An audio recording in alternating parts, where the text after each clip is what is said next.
9 hours Hypertalk stream. Nice. Facts. Facts. Yo, what's up? What's up, Falcon?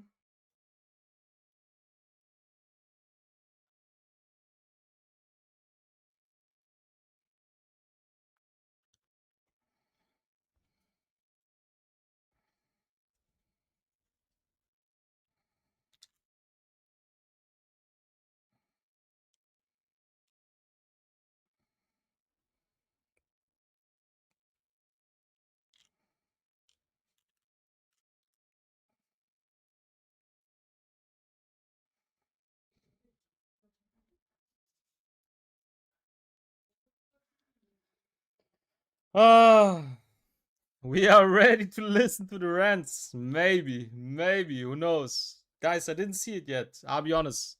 I was at work and I didn't get to check anything, to be honest. I also didn't read Discord. I'm closing Discord, like I'm not reading the chat or anything. I'm very curious. I'm very curious. Let's see. Let's see. Yeah. Holy booba. Cinema. Bro. Best update already. There it is. Best update. There it is. I can turn off the stream again. Enough content.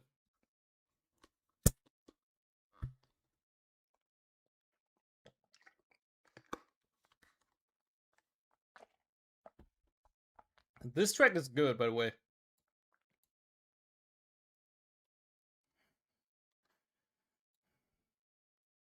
That's one of the better tracks. Yo, Cortana, how's it going? How are we doing? Guys, I'm back. I'm back. I'm ready for the slander. No, I'm just kidding. Let's see. Let's see. I have actually no idea what to expect.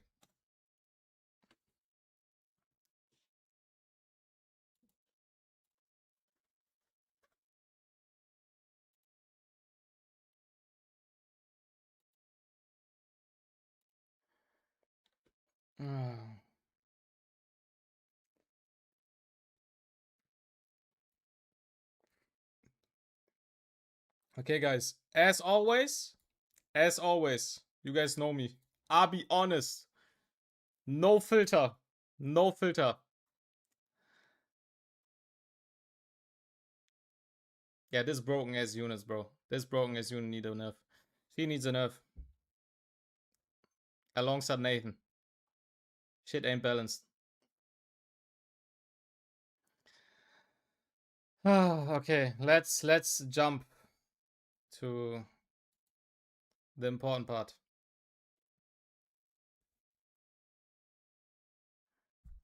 Okay, I'm ready. I'm ready.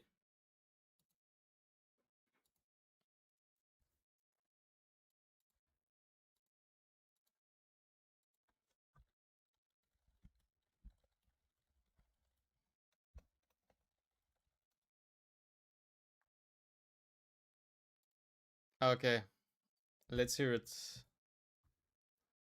Let's hear it. Holy Chris! Homie is handsome as fuck. No, I'm just kidding. Wait. Is his hair color different? Anyways. All in black.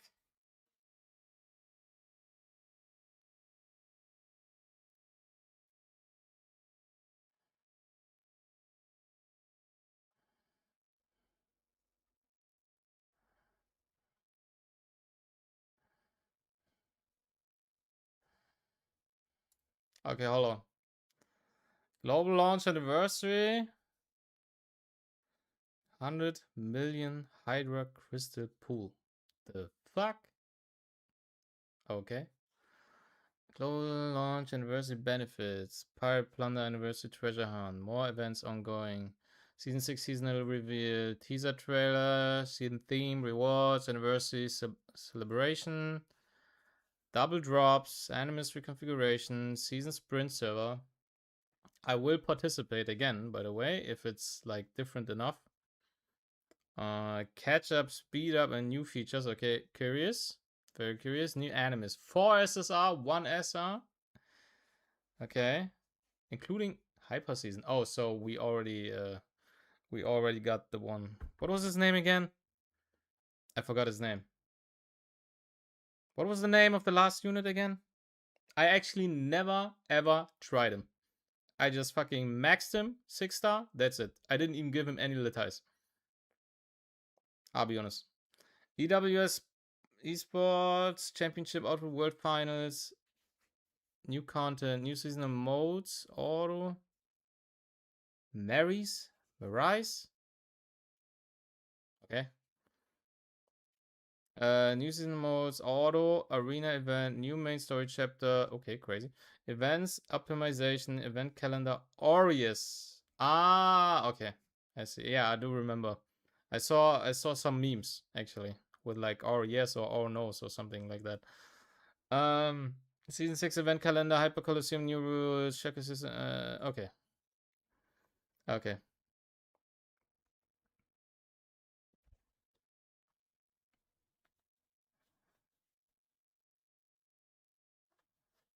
Yes.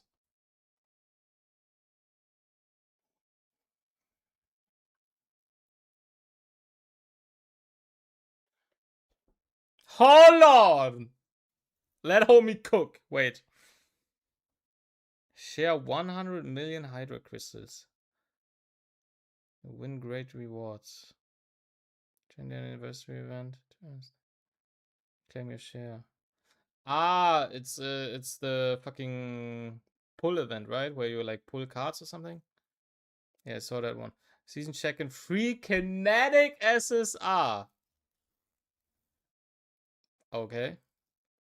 Complete 7 days to claim kinetic SSR selector. Yeah, this is like basically if you start on a new server and you get to claim an SSR, you just pick Nathan and you're balling basically. Yeah. Selector cipher box redeemable. All SSR kinetic enemies release prior. Okay. Wait, what? All SSR kinetic enemy release prior. Oh, wait, that's not including Nathan. Is it including Nathan? I actually don't know. Is it including Nathan? I have no idea. Thank you for joining with us. Hyperlinkers login September 25 to claim Sean Lee's exclusive outfit. Title Shadow.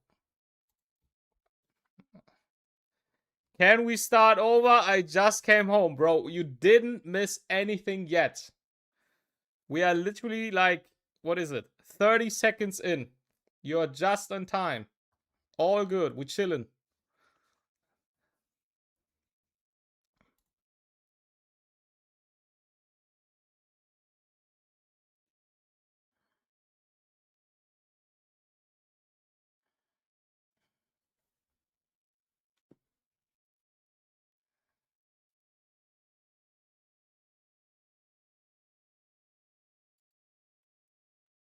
Wait, that's a different event.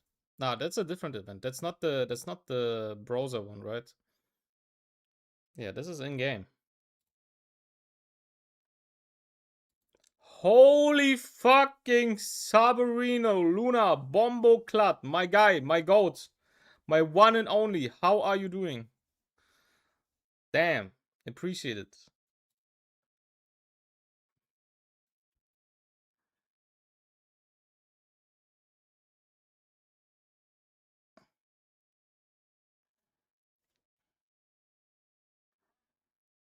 Pirate Tally.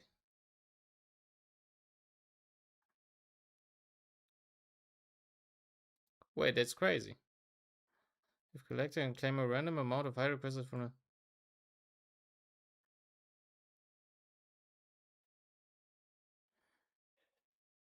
a... Been good, G? Nice. There's a lot of gems. Yes. Yes, it is a lot of gems.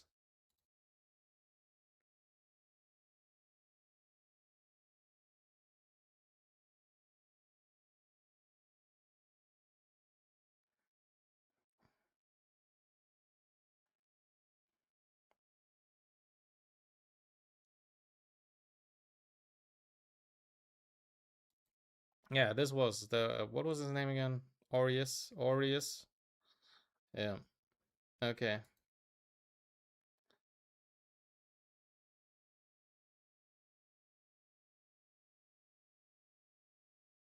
Okay.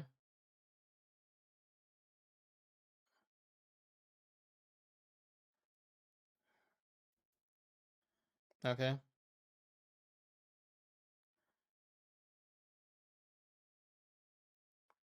Okay.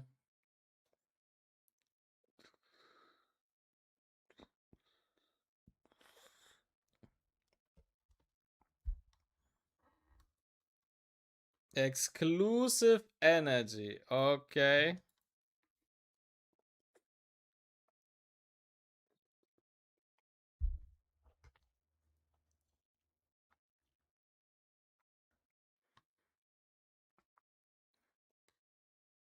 What a surprise shit.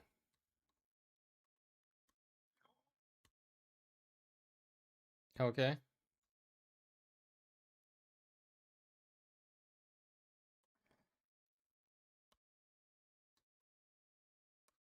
Skin. Skin. Skin. Specially created a champion exclusive outfit for Ray Mary. There it is. There it is. It took us 1 billion years. But there it is. Okay. How does it look? Show me. God damn it! What the fuck? Hold on. Yo! Yeah, that's dope. Yeah, that's peak. Bro, she looks fire as fuck. What the? Yeah, that's dope as fuck. You missed the part where Kaka talked about it. Yeah, homie talked about it? Yeah, I don't know. I don't know, missing everything, basically. Like, I'm literally zero knowledge jumping into this. I have no idea what's going on. But damn. Yeah, that's a crazy skin. Where's the weapon? How's the weapon looking like? Yeah, she looks dope as fuck.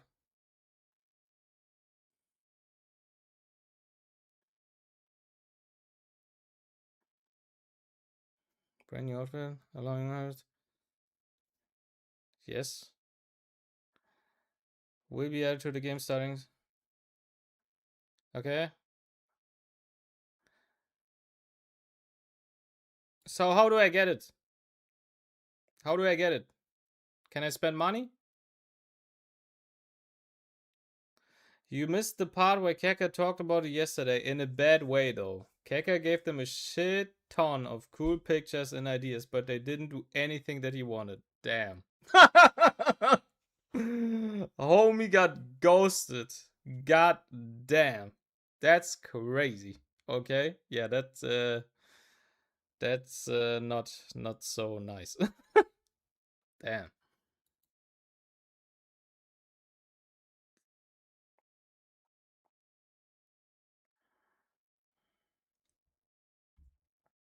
Tournament teaser.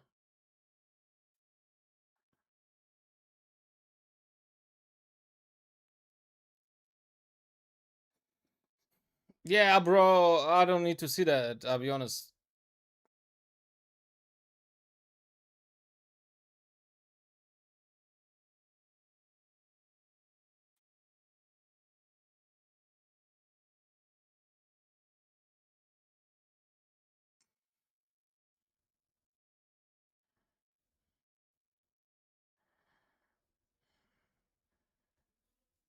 Okay. Okay, so when do they fix kernel system so I can participate? Question mark. Just a random question.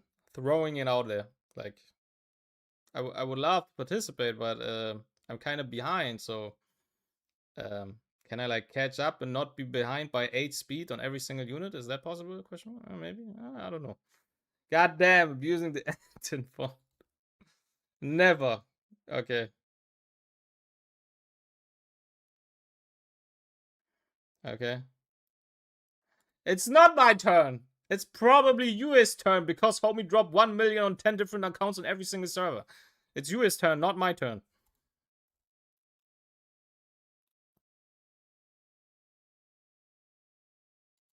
Nah, take your login events.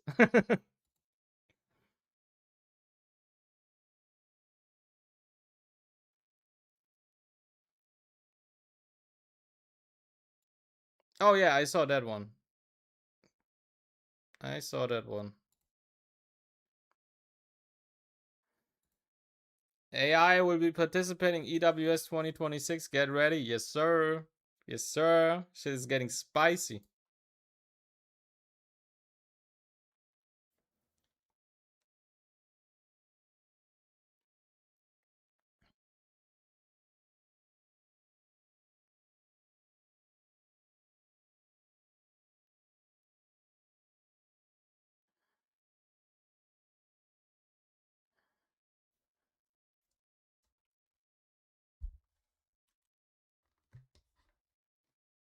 Mm-hmm.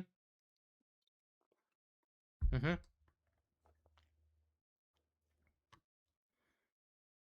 Hmm.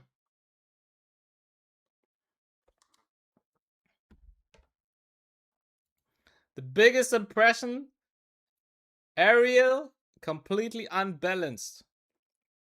Completely unbalanced. Nathan, probably next in line. But I guess he's not part of the summer surprise, I guess. But Ariel, completely unbalanced.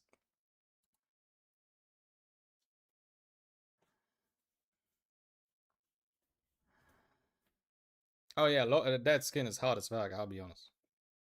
Bro forgets Sylvia? Yeah, but Sylvia is like, she's RGB, so it's fine, you know what I mean? Like, if it's RGB, I mean, everybody can get it, so, like, I mean, I guess, you know? I guess.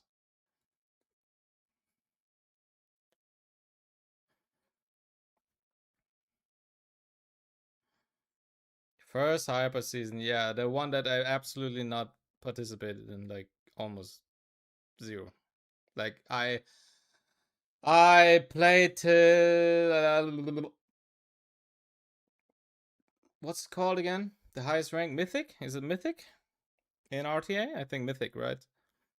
Yeah, I was playing Hyper Season till I hit Mythic to get the Viper thingies for the Awakening system.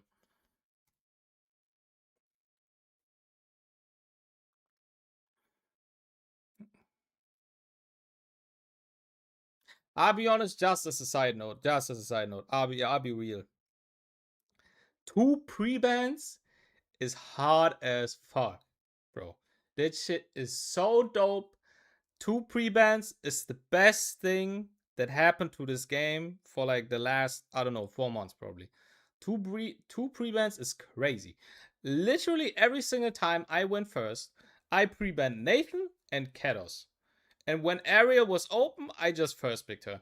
If I went second, I just pre-banned Ariel and Nathan. And then if homie pre-banned Kados, right?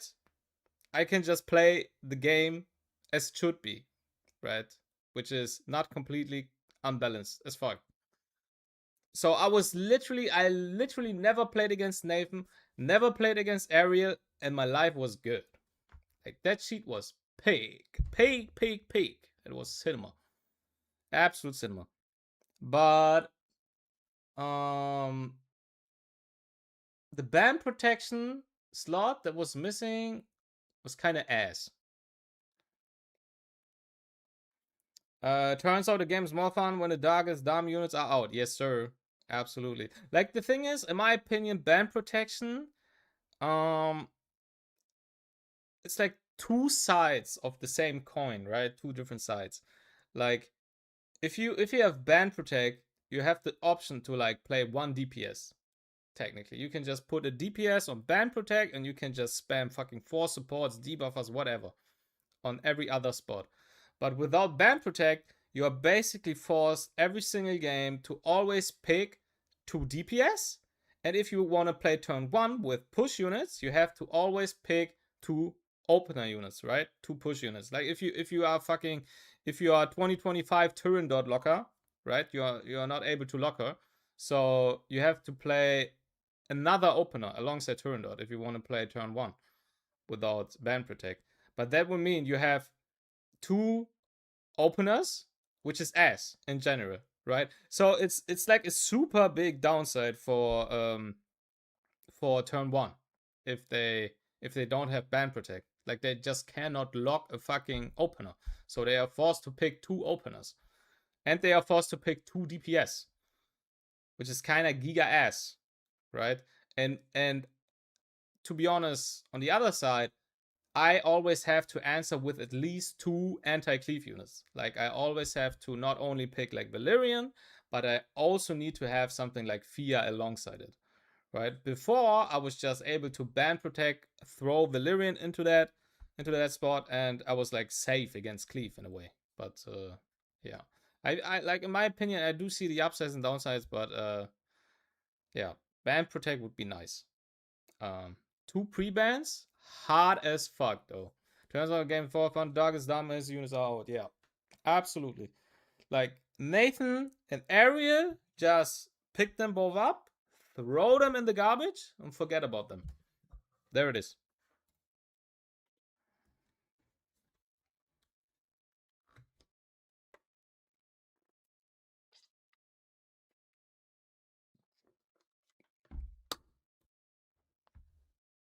Hmm.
Damn, I'll be honest.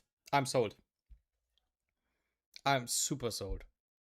Like, I'm such a fucking sucker for these kind of games, bro. I love these fucking pixel games. Oh my god, this shit is so fire. I pray to God it's good.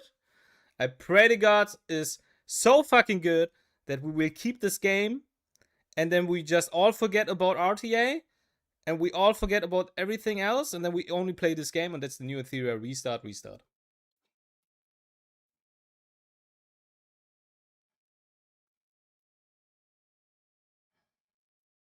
Damn.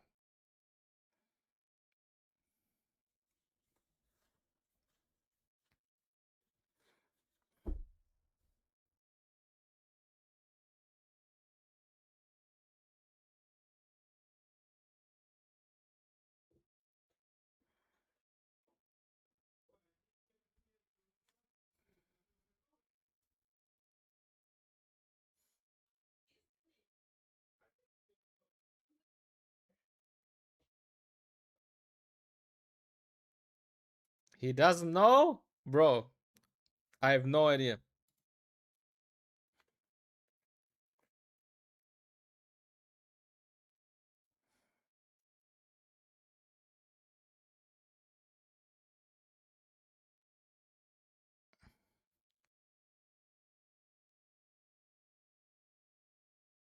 Okay, hold on.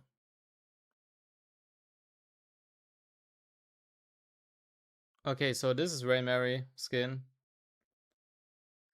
Bro, are these all skins? No way. These are the 3 new units, right? Like we were talking about 4 new SSR. We already got one, which is Aureus. But these are the 3 new ones, no? There's no way these are skins. Hmm. Or maybe this is like Civ. The SR Civ, but in SSR version, maybe? Question mark? Who knows? Uh, Yeah, and this could actually be a fucking Ariel skin or something. Because she's also small. Makes sense, right? There's another hyper season in season 6, apparently. Really? Maybe I missed that. Because, I mean, I read something about hyper season, like 6.4, but I thought, like, for whatever reason, it's the hyper season that we just had. Or that's literally running at the moment. Those are new units. Stop dreaming. Really? 28 days hyper season. I mean, I don't know. I don't really care what they call the season, bro. They can call it ass season, hyper season, Jesus season, bro. If the season is fun, the season is fun. So I don't care. So it's supposed to be 4 SSR. Yeah, I have no idea, guys. I have no idea. Let's see. Don't spoil him, Sag, bro. I don't even know what they spoiled actually, but yeah, I don't know. Let's see. Catgirl could be Remoka skin as well. Maybe. That. I mean, this guy also looks like Kados in a way. Maybe. Let's see. Can I see like any picture? What is this? Yeah, that's like. I don't see it. I thought maybe this is a unit or something, but I don't know. Is there anything I'm missing? Yeah, I don't think so. What is this on her head, by the way?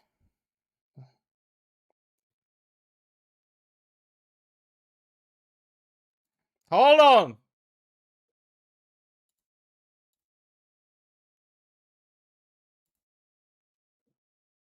Okay. The container realm that Hyperleakers can obtain through the Season 6 Summer Molten Crucible. Oh yeah, that looks dope.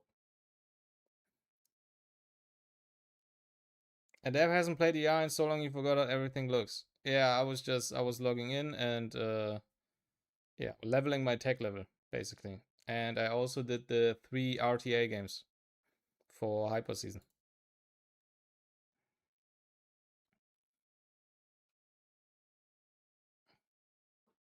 Yeah, it looks good.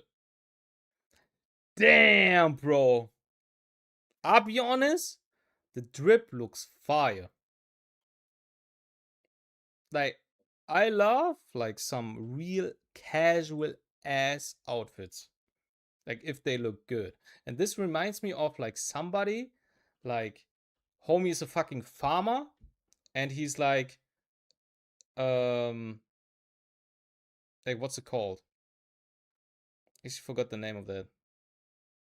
Like imagine homie is like a farmer and he's like grabbing all of his finest clothes, and then he's going into the fucking city and he's buying stuff like something to eat or whatever, and then this is like his finest peak protagonist mode outfit, exactly that, and it looks peak.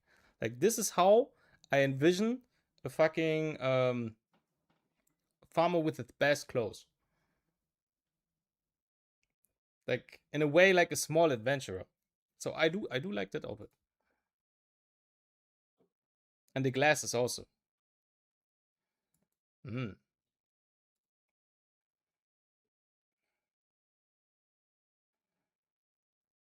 Bro, why do they like always just fuck up the angle? Like, why are we looking at her from this angle? Guys, I thought we learned from past mistakes. That's not the angle that we are looking for. Let's be real here for a second. Anyways, looks good.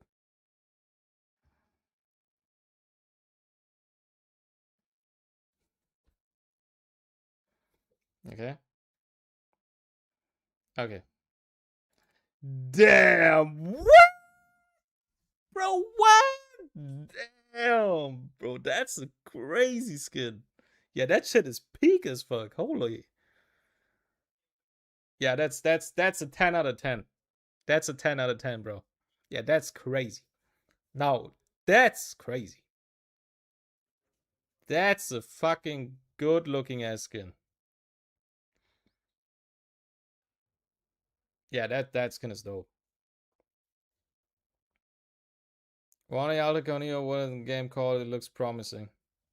Etheria Restart.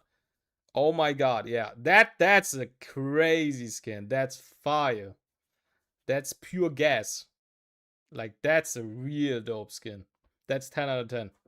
That's literally how I would imagine a good looking skin in Etheria. Like, this is peak. This is 10 out of 10. This looks very good. Damn.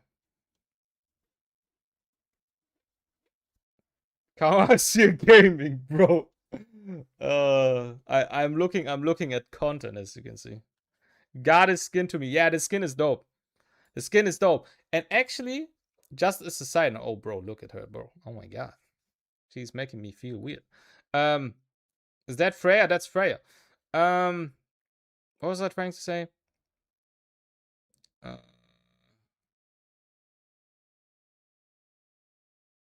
Actually forgot. Hold on. Ah, no, I remember. So the best, like the thing is, in 99% of the times, the marketing moves of Etheria are garbage, and the monetization team is probably still on holiday, right? Since release. But putting these skins, like Freya's skin, or the last time the Messiah skin, I think before Messiah it was Linglow's skin. Whoever came to the decision to put these skins into the hyperlink pass was a fucking genius. Absolute 10 out of 10 monetization strategy, in my opinion. It's peak. Because the skin is looking good. The hyper pass is probably the highest value item in the entire game. Like, this is, if you want to get the best stuff for your money, this is probably the highest value pack, I guess you could call, in the entire game. The hyperlink pass. You get like literally everything. You get the fucking, you get the what's it called? The chip. Like, you can choose a chip. Yo, what's up, the phobe? You can choose a chip, right? And you get also these fucking passives for your the passive selections for your shells. You also get your the ties and so on. Like, this is like crazy high value. And on top of that, you get the skin. So this pack, this hyperlink pass, is literally saying, if you're not buying me, you are trolling. Which is exactly how you should fucking monetize something in a game. Like, this is peak. Like, if anybody asks me what to buy, if they want to spend, buy hyperlink pass. 100%. And I was literally saying that since fucking Linglo. Like, the moment they put Linglo into the hyperlink pass, I immediately said, bro, best decision ever. 10 out of 10. And this skin, bro, there's no way I will miss out on hyperlink pass. There's no way. There's just no way. You are literally trolling. If you're not getting this pass, you're trolling. Hyperlink pass was always peak. Yeah, but now they literally put one of the best looking skins into the pass on top of that. It's just crazy. I'm trolling them. Yes, you are. Like, this is insane. Did they fix RTA yet? I don't know. I'm not playing. But the hyper season with the 2 pre-bans was actually fun. I'll be honest. Like, I was playing in the low ranking, right? I was playing my low ranking, and I was fighting normal human beings, and that was quite fun, right? I was able to just fucking pre-ban all the garbage bullshit as units that are completely unbalanced and unhealthy for the game. I just pre-banned them, never saw them, never played against them, and I had a great time. Like, that was dope.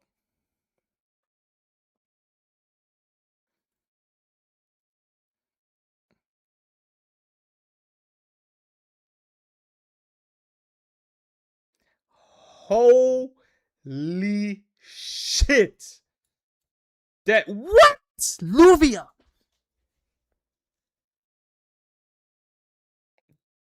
Damn. Yeah, but I'll be honest. Freya looks 10 times better than fucking Luvia. But the issue is, Luvia is not the issue here. Luvia is not the issue. The issue is just, that the general design of Luvia's outfit just gives very little room for interpretation. Like, you would really have to fucking change a lot about her outfit so she looks different.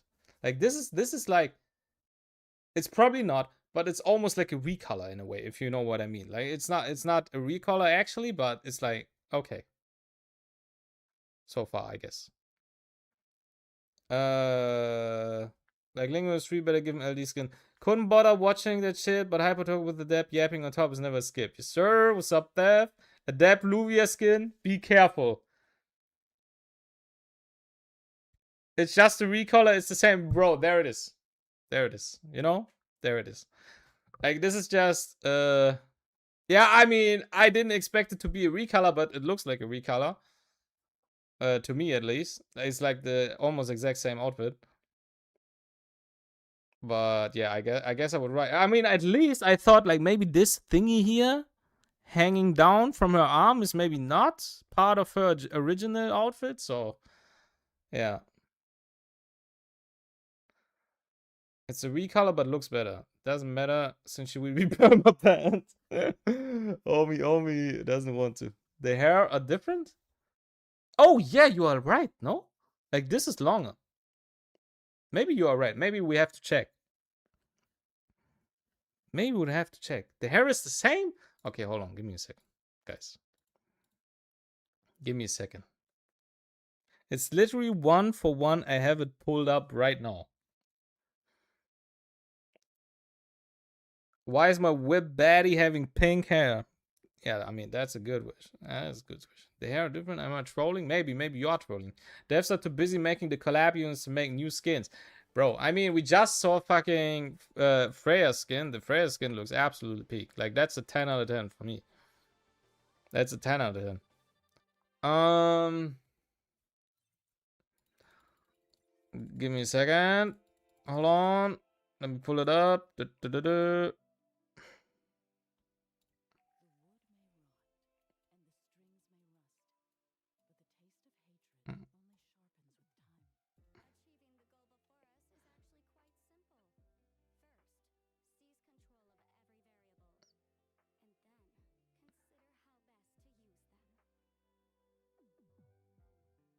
Yeah, I mean, it's the same, no?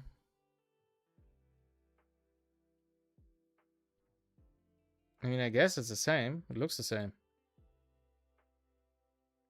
You're 10 to me. Yes, sir. Yes, sir. Yeah, I think it's the same. I mean, I thought it's maybe not a recolor because there were so many color differences. Like, most of the time you have something like this. Right? It's blue, it's green. You know? It's blue, it's green. But then she has pink hair.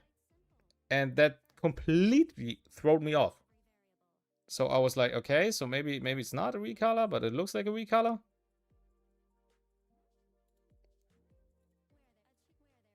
You know? Are they not gonna give Module Forge with a week-long blessing galore? I have no idea. It's a good recolor, but still recolor. Yeah. Didn't see in the event calendar. Yo, thanks for the... Oh, damn, okay. Yeah, that's a new unit, bro. It has to be, no? I don't think we have a unit with a hammer. Yeah, that's a new unit. But that's a dope unit. Looks dope.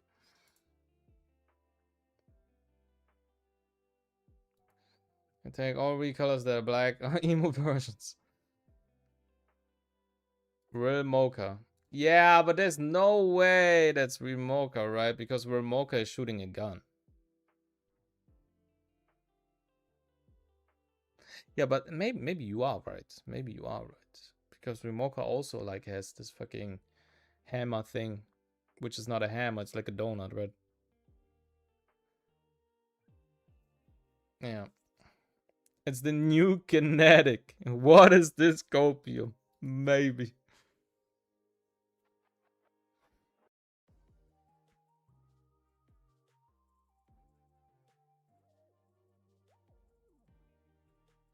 This kinetic box, it's saying like redeem for any SSR kinetic items released prior to season 5.4.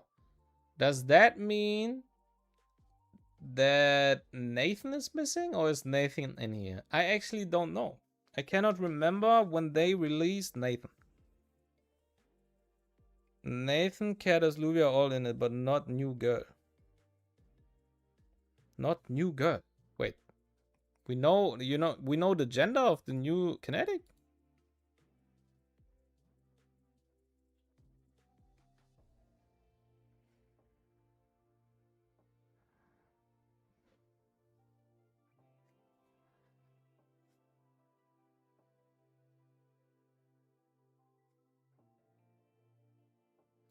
That girl on screen is the next banner, and she's kinetic. Damn. Homie is spoilering the shit out of me. God damn it.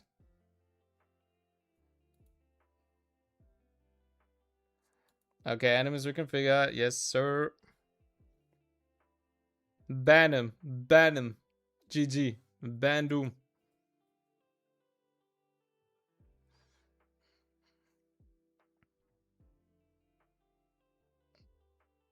Permaban. Permaban.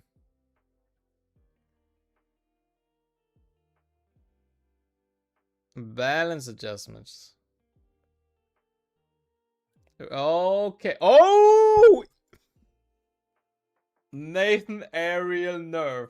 There it is, guys. There it is. There it is. There it is. Nathan aerial nerf. Bro, I literally, for anybody who fucking came in late, the entire Hyper season double pre-ban, I was pre-banning Nathan aerial. Every time I went second, I pre-banned Nathan aerial. Every single game without exception. Without exception. And when I went first, I pre-banned Nathan and Kados. So I was always able to first pick Ariel if she was open. Yeah. I'll be honest, like, the issue is with Ariel, like, her entire kit is just overloaded. In my opinion, it's completely overloaded. Like, this part with fucking 50% speed and defense and attack is just super, completely unnecessary. They're completely unnecessary. She doesn't need that. She already does a fantastic job if you just remove this entire ability. Like, it makes no sense. Like, everything will be insanely hard to kill because she will just perma heal them. They always perma cleanse when they get a fucking turn. And she has push, she has soul watch, she has so much. And on top of all of that BS, she also buffs 50%. Like, it makes no sense. Like, in my opinion, in the fucking balance adjustments, they can just take this fucking mechanic and throw it out of the window and delete it completely, and she's still insane. Completely insane. Like, she makes her entire team so fucking tanky. Like, it makes no sense why she has that. It makes no sense. Yeah. Rahu, yeah, Rahu needs a buff, guys. Rahu. I can finally use my P4 555 Mio. Yeah, my Mio is also P5. And I didn't pick her since, I don't fucking know, season 2 maybe? I cannot remember. Lilith buff, nice. I like Lilith buffs. Aya buffs, I take it. Aya is my wife. There it is. Hopefully the nerfs are good. Ariel just does everything. Yeah, Ariel needs a 40% nerf on every number she has, and maybe she's balanced. I don't think they need to nerf like numbers. Like, I mean, it depends. Like, in my opinion, they can just remove this entire buff, like this fucking, what's it called, the attack and the defense and the speed buff, completely throw it out the window. Just forget about it. And she's still insanely good. She will just like if you think about it, if she doesn't buff like defense and attack and speed, she will basically delay the match because it's super hard to kill the team when Ariel is part of the team, right? It's very hard to kill the team. But it basically just delays. Like, you need more turns to kill the team. Which is, in my opinion, fine. It's basically the way how Valyrian works. Like, right? You have Valyrian, and when Valyrian runs out of S3, then we are balling, in a way. Then she's basically a bot, useless. And in my opinion, Ariel can work almost the same way. But now, she just also provides insanely high early pressure.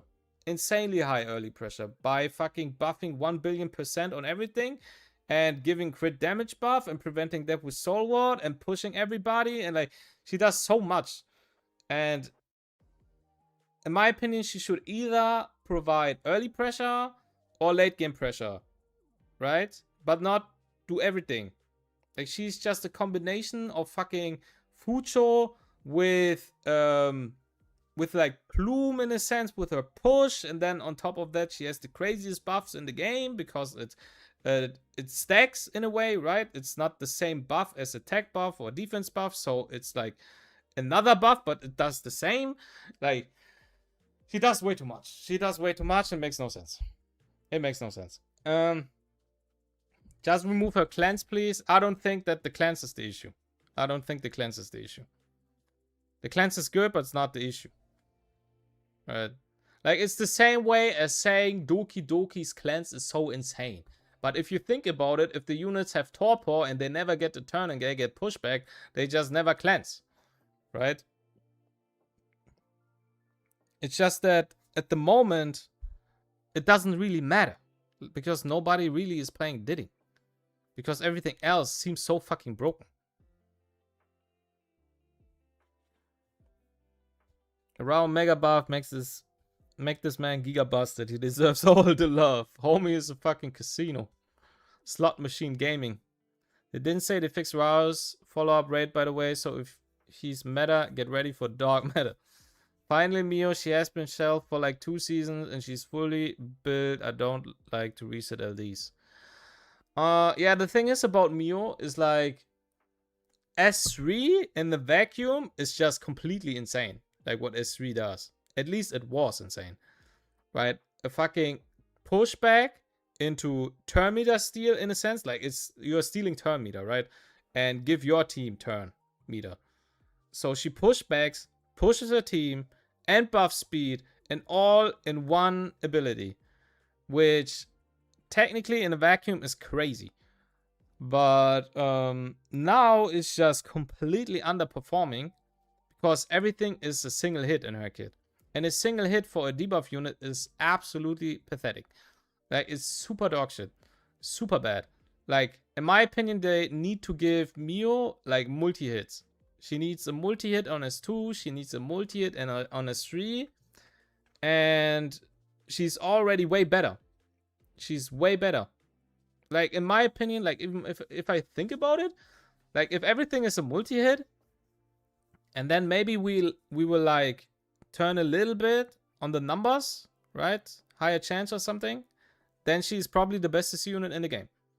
Because, like, Nevet, like, Luvia is not actually a CC unit, right? So, if we actually think about CC units that provide hard CC, like fucking Petrify or Freeze, Nevet is technically at the moment still the best CC unit, if we talk about hard CC. Maybe I'm tripping, but I think it's Nevet. I don't really count Forgetfulness as hard CC because you can still press buttons, right? So if we talk about hard CC, Nevet is still the best hard CC unit. And if they change Mio's numbers and give her multi-hit, she will immediately turn into the best hard CC unit, and then she is valuable to play, I think. The cleanse could be just 1 instead of 2. Yeah, I don't know. I don't think cleanse is the issue. I don't think cleanse is the issue. It's like whatever. I'll be honest. It's like whatever, in my opinion. It's just the fact that she pushes and prevents death and heals and gives 1 billion% damage plus speed. Like, the combination of all of that is just too much. Do you know who they are gonna awaken? Want to make a guess?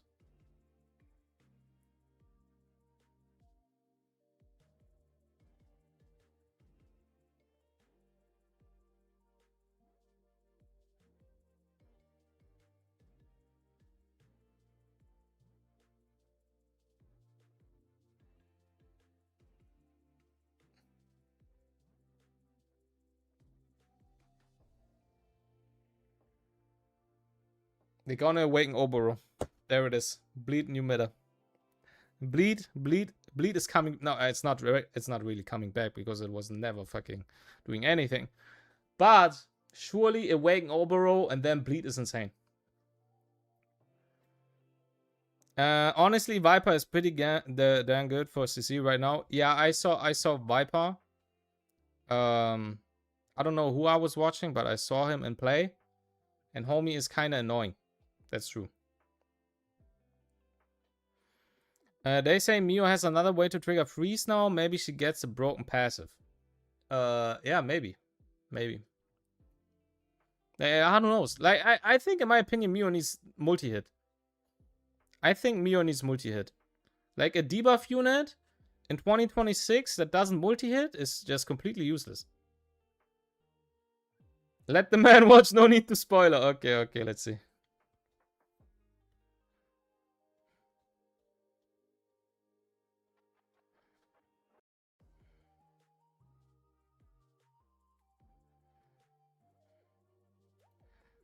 Okay. Ah, yeah. Boosted support now gains turn meter after purify. Wait, what?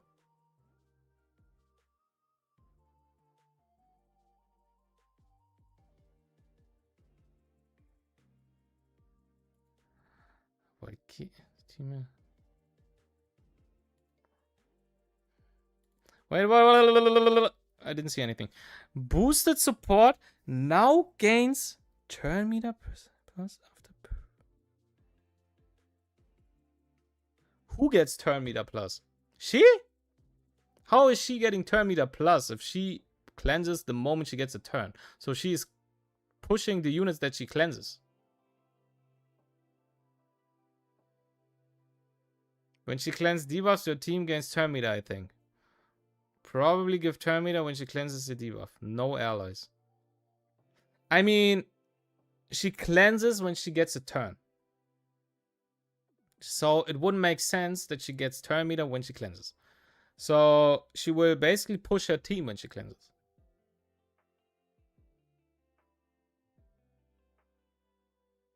Which is actually, like, let me think. Is that good? I mean, it depends. It depends. Like, it's not like Aya is bad. It's not like Aya is bad. The issue with Aya is quite squishy because her base HP and base defense is very low. And because you are running like Reaper, you want a lot of resistance on her. You want a lot of resistance.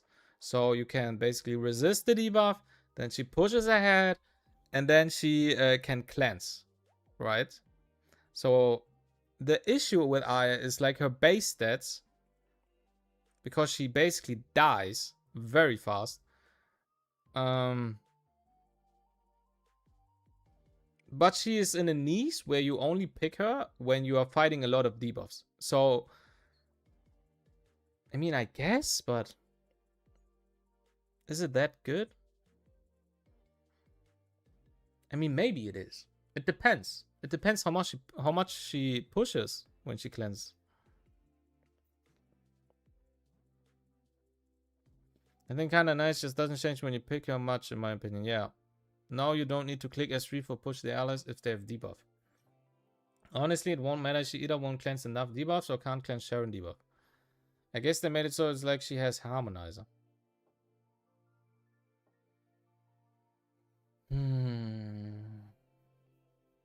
Yeah, I'll be honest, the biggest issue in today's meta with Aya is like Nathan. Like the existence of Nathan. Because he is a busted ass unit for no fucking reason, is like homie is getting accuracy for free for no fucking reason. So homie has the easiest time of his life to hit forgetfulness on Aya. And the moment you apply forgetfulness on Aya, Aya is a dead unit. Right? And she's basically completely unplayable into Aya. She's very hard to play into Sharon because she cannot cleanse immediately. She is good against the new LD, right? But the debuff units that are running around the most are probably like Sharon, where Aya is not really good into. Nathan, if he is not banned.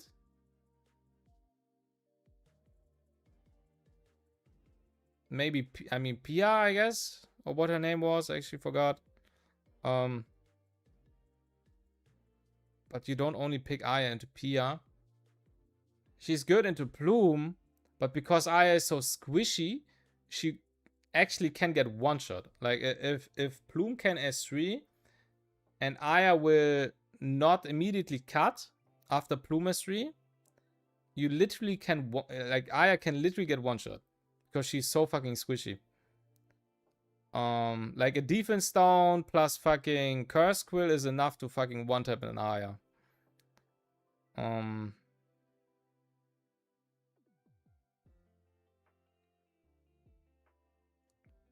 Her heal is also like very weak. Like she's not able to sustain herself. I feel like Aya, well, now that I actually think about it, I think Aya needs what's it called? Oathbringer? The new set? What was the name? I think Aya needs Oathbringer now that I think about it. Because she's not able to sustain herself. Like, actually. She's not really a healing unit. She's a bot that basically cleanses. But she never heals enough through cleansing. And because she's squishy, she just dies immediately, for like super fast.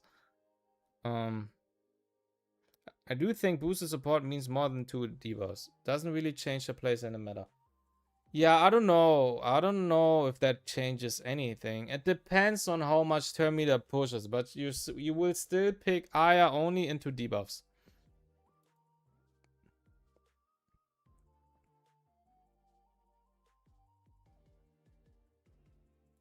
Aya. Increased freeze chance and added a new way to trigger freeze. What? A new way to trigger freeze? What does that mean? Increased freeze chance can literally just be... No, wait, hold on. Isn't that literally what I was saying by having multiple hits? Because added a new way to trigger freeze. A new way to trigger freeze. Yeah, that's like not specific enough. Like technically they could just give her multi-hit. Which is in a sense a new way to trigger freeze, I guess. It just, right, you added a new way to trigger freeze by giving her multi-hits and increase the freeze chance, which is literally what I was saying that she needs. But I don't know if that's like something that we didn't have before. Maybe they are doing this because of changes to Mio. Yeah, the wording is weird. Could mean freeze on S3, could mean a passive, could mean multi-hit, who knows. Yeah, it's not specific enough. What if they add freeze and S3 as well? If they add freeze on S3 to Mio, I mean, Mio is immediately the best CC unit in the game. Like, on spot. Like, there's not even a comparison. She will just, the issue is she will just suffer to like the same things that she suffered before already, which is like Bunny and Bulwark. So you need a unit. Like Mio in general has a very high base speed, but you need a unit that is even higher base speed than Mio that basically strips or cleanses.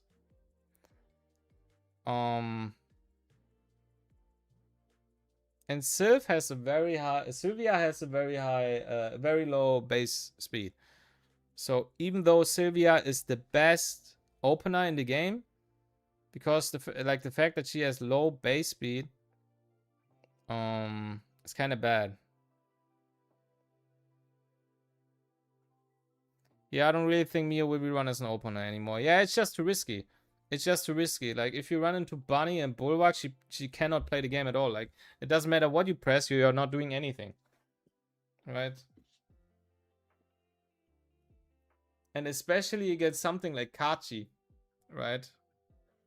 Kachi the guard. Homie is still the best fucking opener probably in the game. And he has higher base speed than Mio, I think. Isn't he like 128?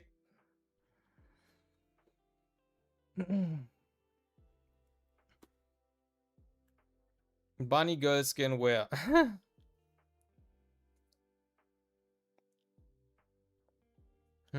Yeah, I don't know. What if they had Freeze and S3 as well? 3 turns of AoE hard CC. Very wholesome, yeah. Kachi is effectively 126 cause of being an SR, so 1 slower than Mio. Is that actually true though? Like, I do know that SR units have like 3 speed less, right? In S1. Isn't it 3 speed?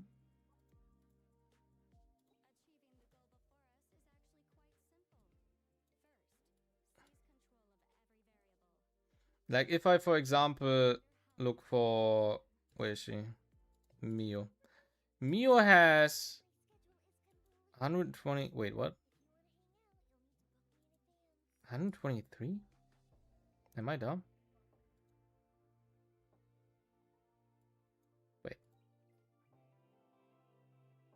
You aren't leveled. Yeah, I know, but I thought that she would get, like, way more speed than on max.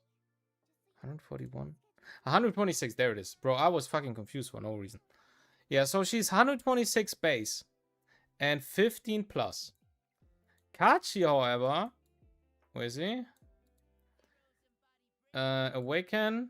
He's 128 base and plus 12. So he is, from the stats at the beginning, he is -1. But the issue is, because of the speed percentages that you get from Swift Rush and from Swift Smite, you will just get more speed in total.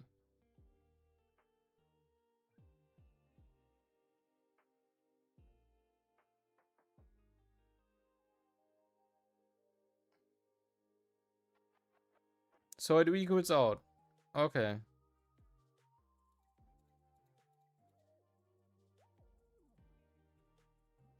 Yeah, okay. Yeah, I don't know. Like, I don't know if I thought Mio was 127 for some reason. Lily is 127, I think. Mio was always 126. Yeah, I don't know. Like, Mio will clearly be the new best CC unit if they do what I think they will. But CC units at the moment are like not the best in the best spot. They are not at the best spot. However, which is an insanely big upside, which is in Mio, like, it works in Mio's favor by a long shot, is the fact that she also provides wound. So Mio basically on her own can handle amber units, which was always the biggest issue for Nevet. Like, Nevet was always like, okay, I CC everything, and then they proc amber, and then they come back to life, and then they kill me, and then Nevet is gone, and you lose.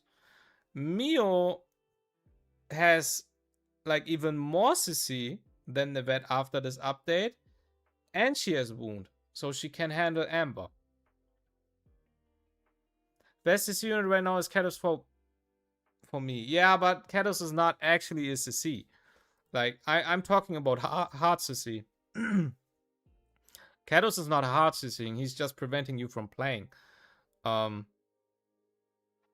But this is like hard CC. Like, Nevette was always the best hard CC unit. For a long run, actually. Like, after the buff. Like, after Nevette's buff, she was the best CC unit. Till now. And with these changes, I think this will change. And Mio will be the best CC unit by a mile. Because she can also handle Amber.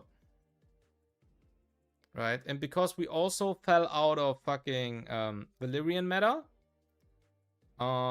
Buff block is not the craziest debuff. It's still insanely good against Excel. Buff block is insanely good against Valyrian. But that's kind of it. Especially because you have a lot of units that can cleanse. Right? You have Ariel, Fia, Sylvia is basically also a cleanse, like a full cleanse. Aya, Doki. You have a lot of cleanse units. So buff block is not something that sticks very well. Might be finally time to rebuild my Mio if the buffs are good enough. Yeah. I will also buff Mio if this is good enough. I will build her. Like, my Mio is also waiting. Like, I reset her a long fucking time ago. But my Mio is also waiting, right? My P5 Mio is waiting.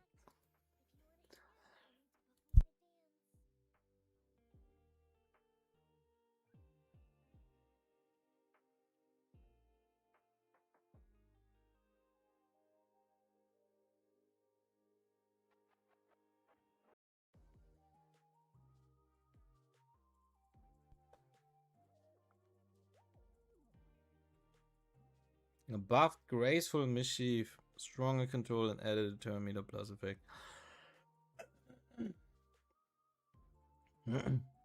Stronger Control.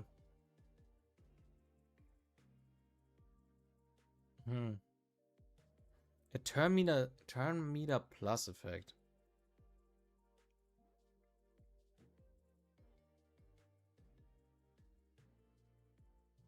Yeah, so the biggest issue is with Lilith as a CC unit, you only CC one unit, which is very bad. Like, only CCing one unit is not that good. You basically S3, and then you are immediately open to counters, right? And you also trigger a lot of other stuff, right? Like fucking Nathan, passive, and Strive, and all of these shenanigans. And then you S2, and you only trigger one bomb, which is very weak, right? However, what I could imagine, now that I think about it, if they change, which would make Lilith insanely good, actually, now that I think about it. If they change Lilith S2 to AoE trigger the bombs, Lilith is crazy good, I think. Because they literally changed her S1, right? Her S1 now also triggers bombs. So in my opinion, it would only make sense if she S3 AoE applies bombs, S2 AoE trigger bombs, and then S1 you have the option to trigger only one specific unit, like only one bomb. But the fact that S2 only fucking triggers one unit is ass. So in my opinion, they should give Lilith S2 just AoE trigger bomb. Which would make her very good, I think. That would make her very good. Because Lilith also does a lot of damage. Yeah, she's the strongest hard CC unit in terms of damage by a mile.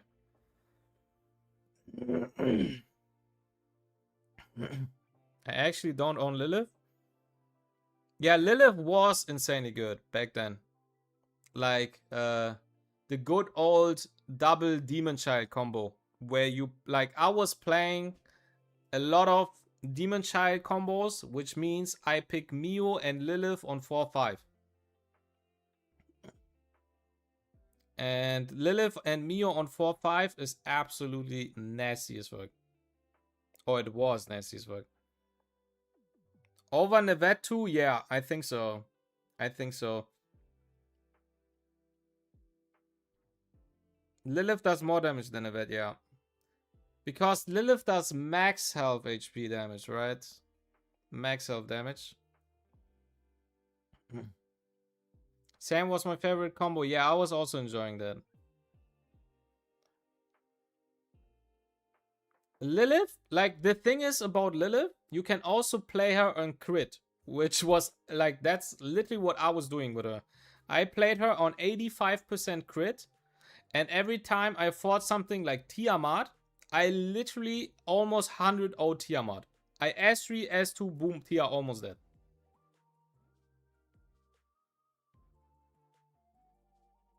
Because all of her damage can crit.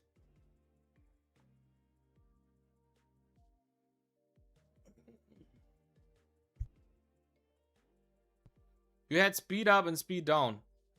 Yeah. It's insane. Like Lilith and Mio was very good. That's basically the Demon Child combo from back then. But yeah, Lilith fell out of meta and Mio alongside her as well. So buffed Graceful Mischief, stronger control, and added a turn meter plus effect. I don't even know how they want to give her stronger control unless they literally do what I just said with her S2, which is trigger AoE bomb. That would be indeed stronger control. So only Mia and Jers could be real Demon Child abusers. Oh my god, nah, bro. Mia is ass. Mia is ass. I was never a believer in Mia. Never. I tried her so often. She was mid as fuck.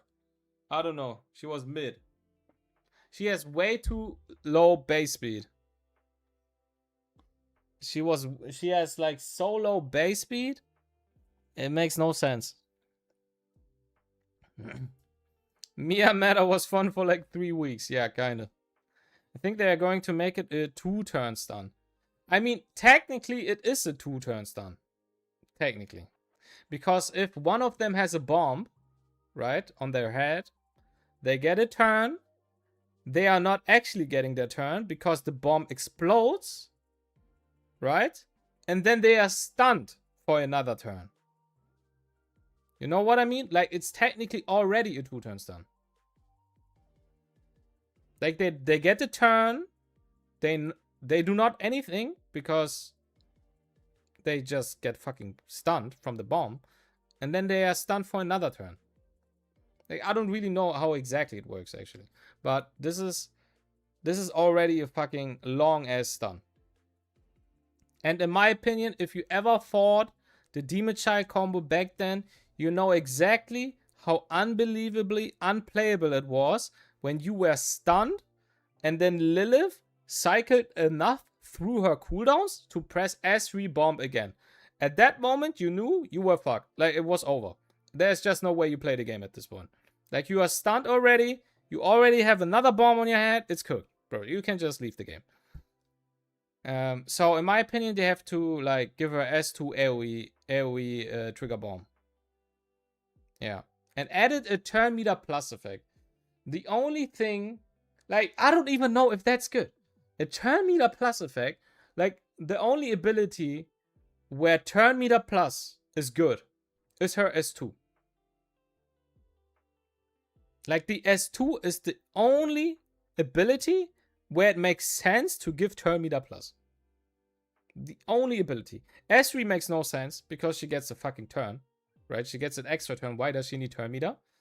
S1 gives her also extra turns with a 20% chance, so it doesn't make sense to give her turn meter. So the only thing left is S2. Which, in my opinion, would be absolutely ridiculously broken. Like, if you think about it. If they change, like, they only have to touch S2.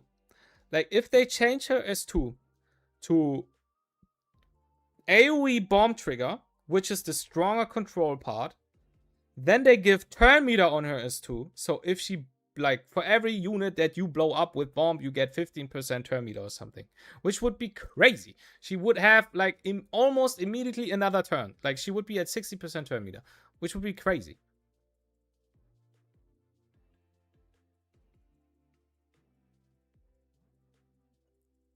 The bomb, no. If she trigger it on her turn, it worked like Jekyll.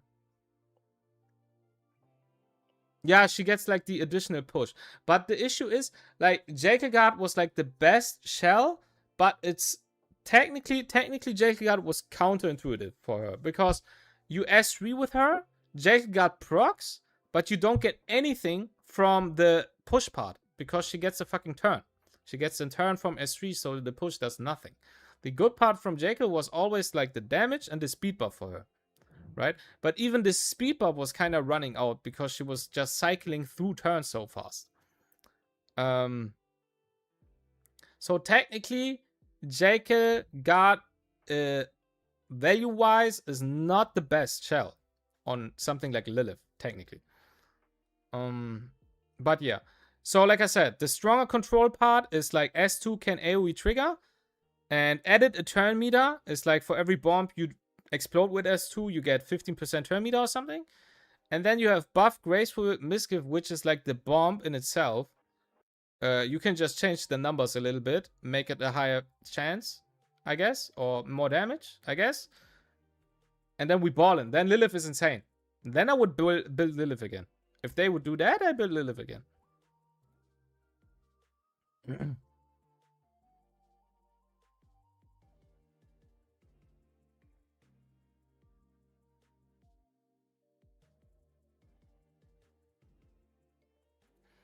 Faster ref stacking. Now purify self when gaining ref.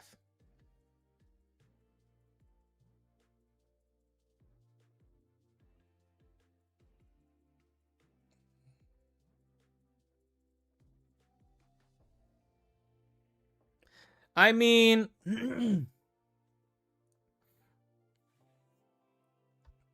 purifying self is actually nice. If you think about it. Because Rahu is a fucking snail, bro. Homie is a turtle. Homie is not moving. Homie gets one turn in the entire fucking game, and there he press S3, and that's it. And the main issue with Rahu, beside him fucking not assisting, obviously, is like, if he gets a turn, he is at 0% turn meter, and then you CC him, you don't have a unit. Because homie's not assisting anymore. Which is absolutely terrible. So that part is actually nice. That's actually good. The faster ref stacking is obviously also good, but it depends on how fast. Like, what is fast? Faster is like, the word in itself is not saying much to me. What are we talking about fast? Is he getting double the amount of stacks? Is he getting triple the amount of stacks? Is it a specific percentage or something? I have no idea. Is it a higher chance? Like, I don't know. Like, this is just whatever to me. I don't know how good it is. This is just, I don't know. But the purify part is actually good.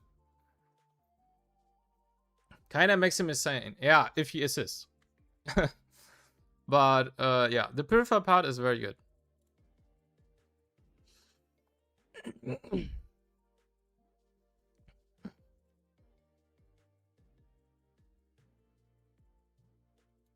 Overall, Animus power adjusted and optimized. Ariel and Nathan buffed. Cinema. Imagine that.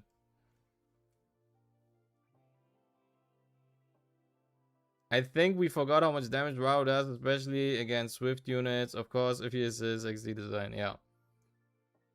Exactly. Like, the thing is, people forget that Rahu technically has a higher damage potential than XL, technically. Because Rahu has way more defense because of his passive. And then he also has more basic, like, he also has better multiplier. if he has a specific amount of Wrath stacks. So the damage potential on Rahu is just higher. The issue is Excel does that and a lot of other shit, plus she's 100%.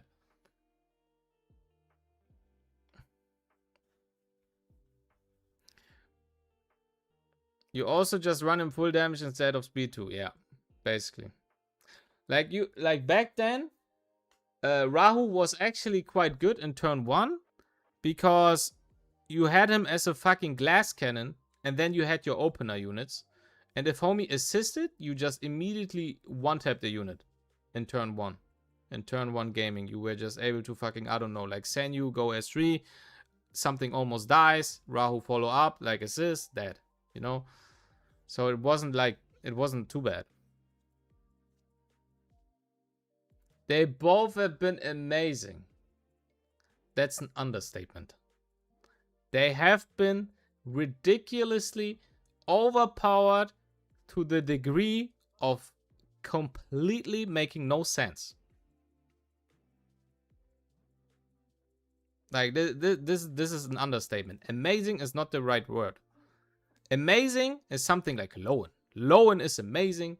Sylvia is amazing. Like, these units are amazing. Ariel and Nathan, bro, they are spreading cancer. That's what they are doing. Fan favorites and all kinds of bad, bro. What are we yapping? They've become favorites in pre-ban. That's what they become. They became fucking fan favorites for pre-ban.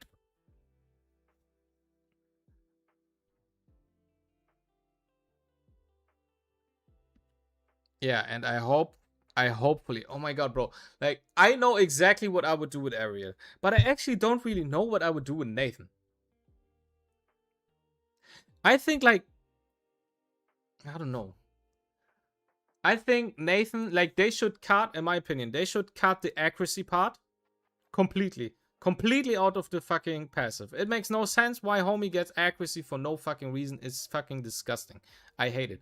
The terminate chance is, like, percentage is too high.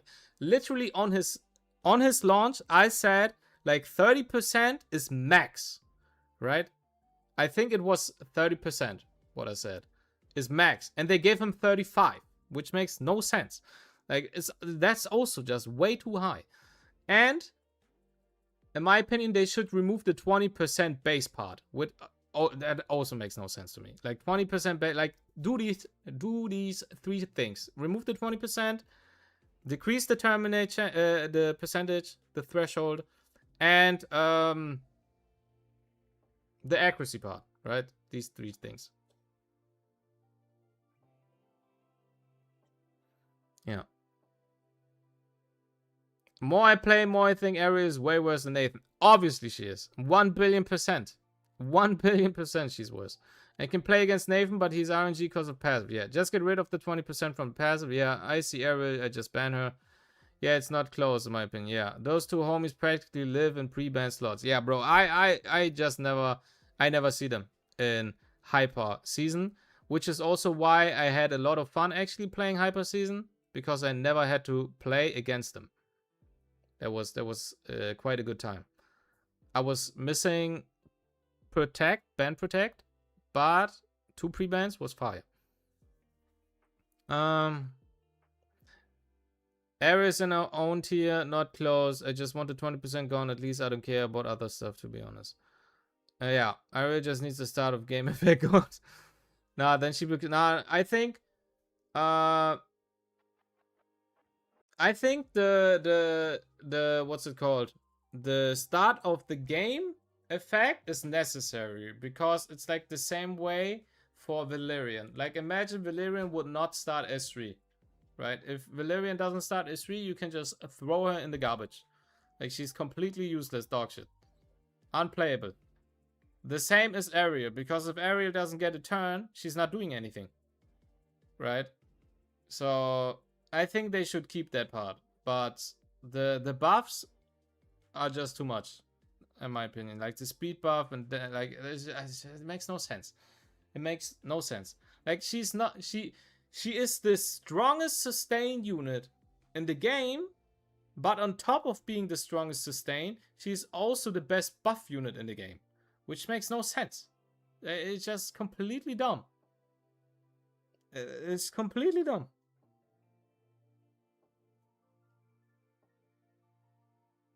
Yeah.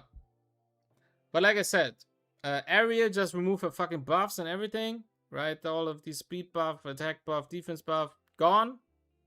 Nathan, 20% gone. Accuracy scaling gone. And we decrease the threshold by 5% on S2, and we ballin'.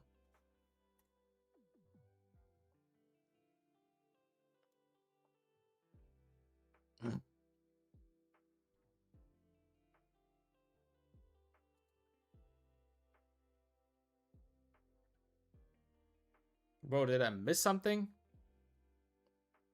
Boost her pressure on targets even more. Enhance her signature exile effect. Okay, it's yellow. There it is. It ignores fucking... It ignores Bunny. It ignores Bulwark. There it is. There it is. There it is. It ignores Bunny. It ignores Bulwark. There it is. Luvia is fucking Pigban. There it is. It was a fun ride, guys. We had a great time. Now we are not pre-banning Nathan Ariel. We are pre-banning Luvia. There it is. Like, come on. Like this is just complete BS. Be honest, like this is just complete BS. Like if they literally just do that, it's cooked. Like if they change this exile effect, it's cooked.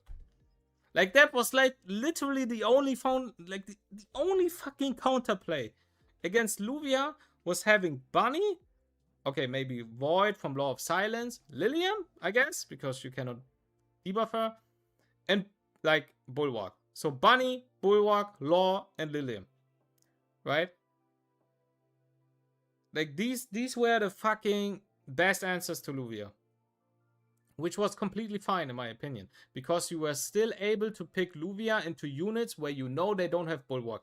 Like if I see, for example, XC on Amber, it's 99.99999% that homie is not running Bulwark. So I at least have value to S3 him.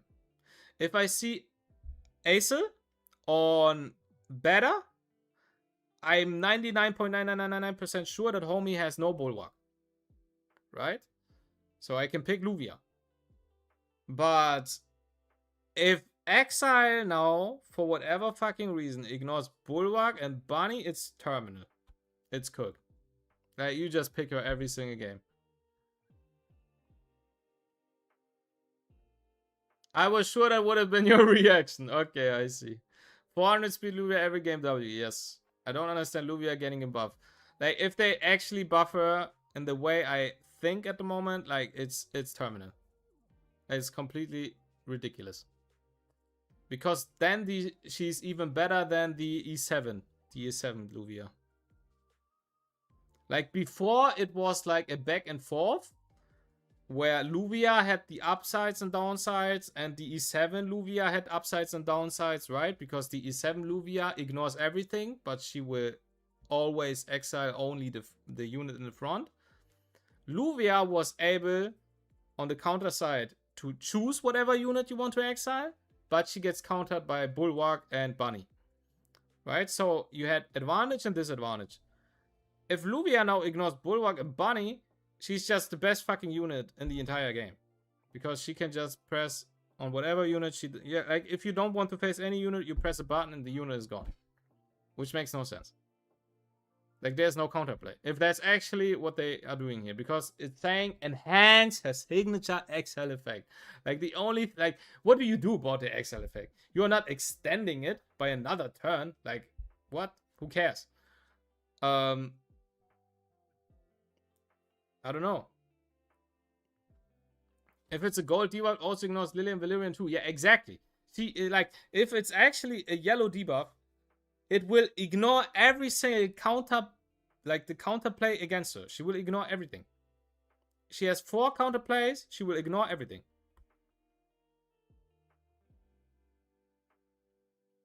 Like, technically, Exile is also a counter because Exile is countered... Not counter, what I mean. Like you cannot excel the excel, bro. What am I yapping? Because of her passive.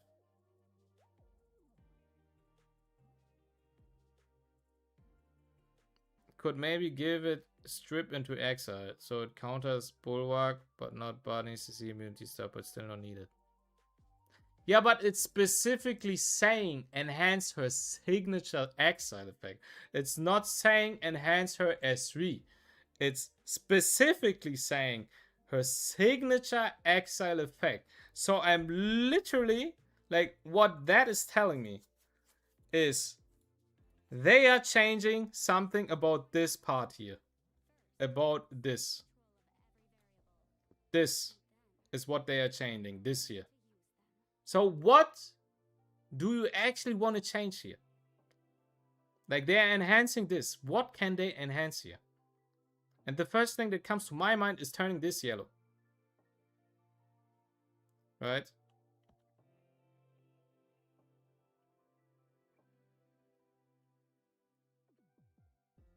Could maybe be affected by debuffs while in exile. Yeah, I don't know. I don't know. Yeah, I don't know what they want to do with that.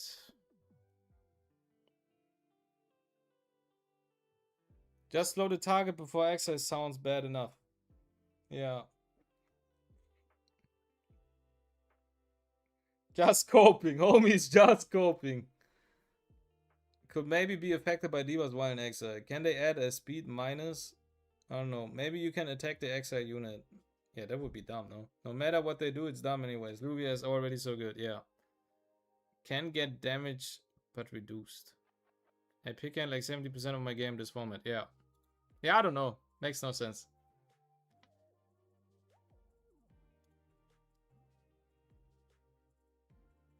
Giving her... Yeah, I mean, that's... They are literally telling me that she can... That this is a yellow buff.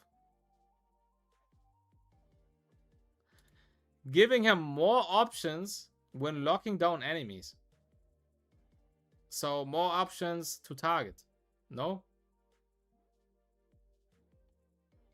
Giving her more options when locking down enemies. So, like, in my head, if out of 4 units have 3 bulwark, you have 1 option. This is saying giving her more options. So she ignores bulwark. I guess.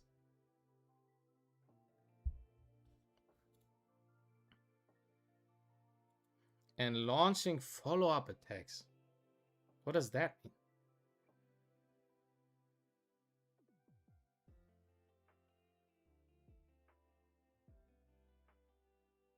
I don't know. More room to shine.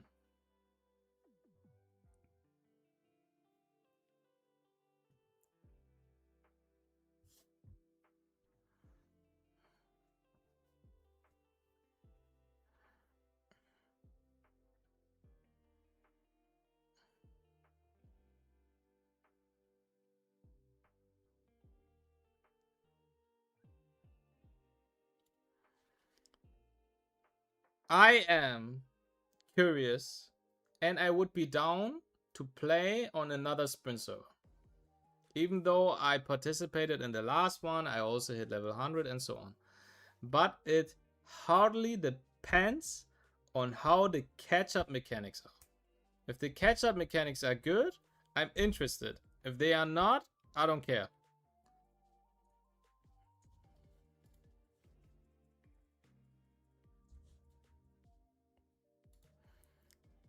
Accelerated growth, 14 days check-in, 14 days double drops.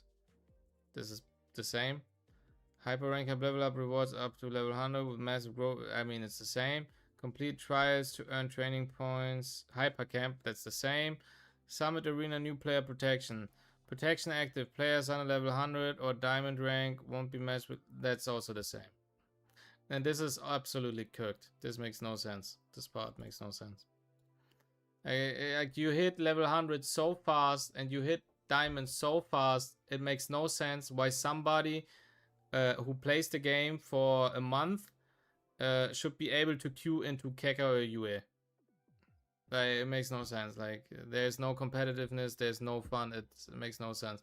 The best thing, what they should do here, which is literally why I'm playing E7 soon again, is the fact that E7 is launching a new player server alongside their Steam release, right? So it's a completely new server, and only the new accounts are allowed on that server, right?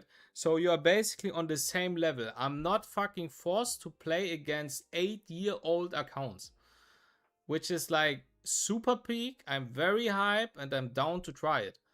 But this is like the same BS that we had last time, and this makes no sense. Like, this is just bad. I'll be honest, it sounds good, it's bad. Like, you are hitting 100 and diamond rank very fast.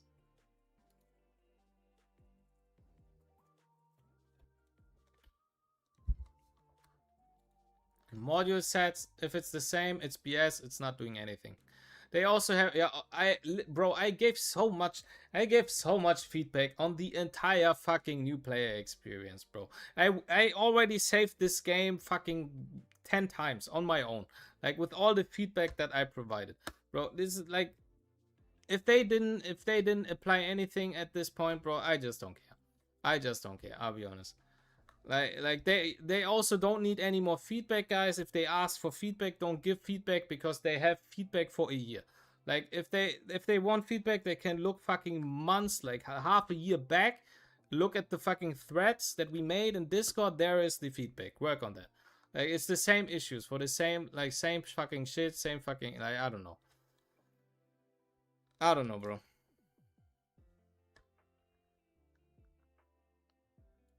Return events, yeah, this is the same. This looks also the same. Workshop double drop. Okay? Okay. Hold on.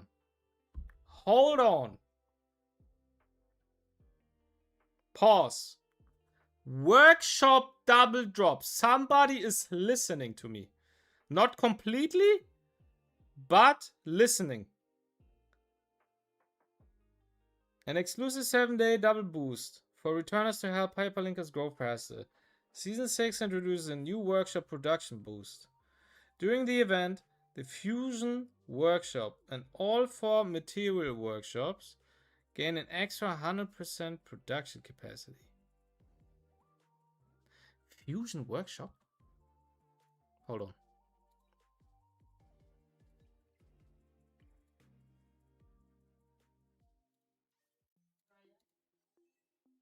Okay.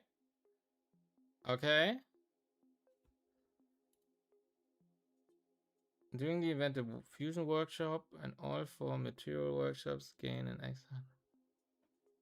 So we are boosting this. This is the important thing.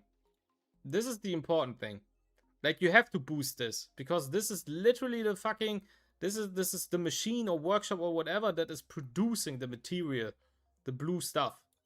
So boosting this is absolutely necessary. So they are boosting this, because for a second I thought they only boost these, which is completely ass, garbage, useless, and doesn't do anything, right? So I thought for a second they only boosted this, but they are boosting the Fusion Workshop, right?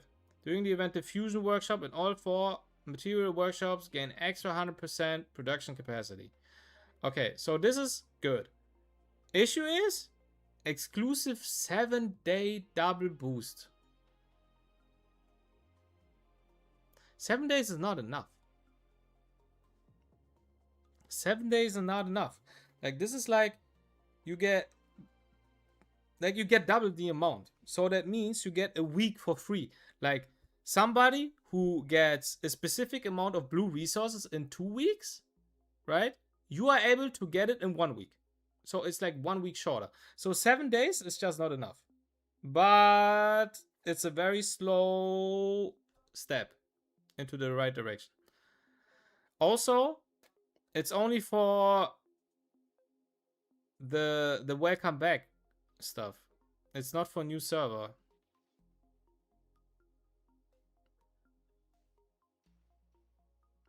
"14 days of double drops." This means, in my opinion, the standard shit, which is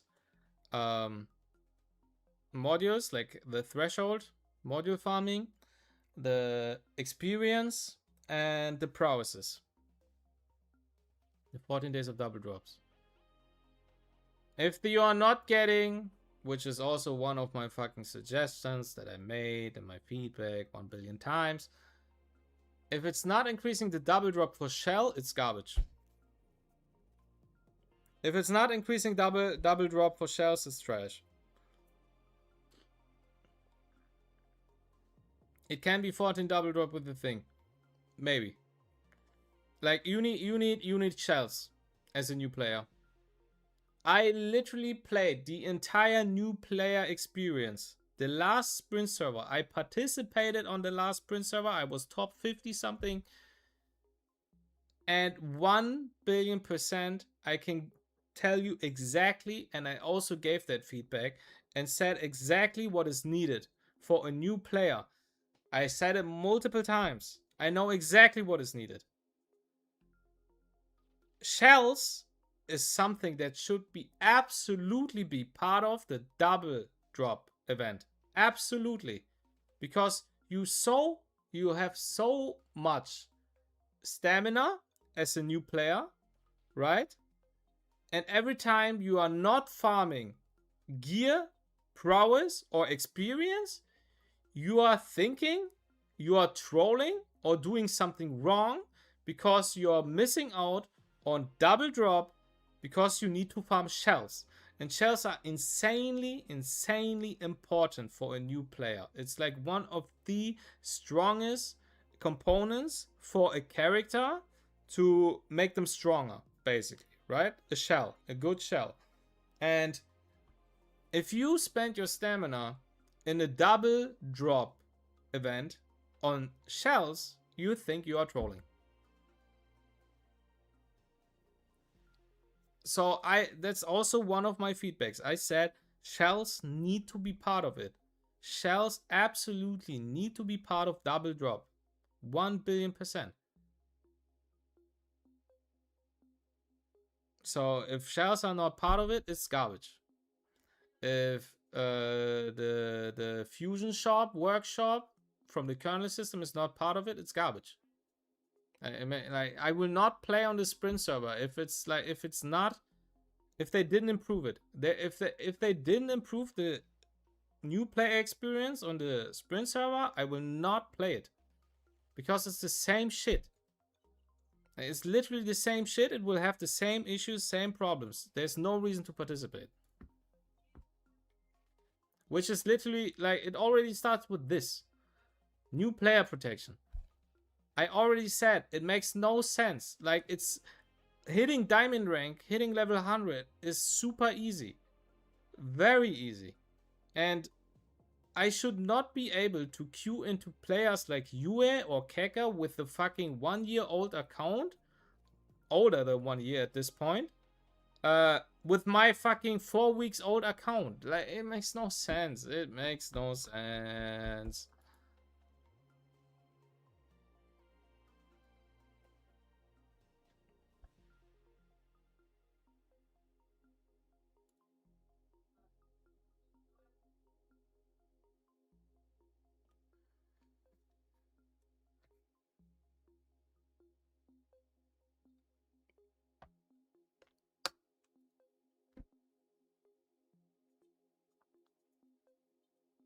Yeah, this is for the returnees, right? 100% hyperkernel GP outpost threshold investigation.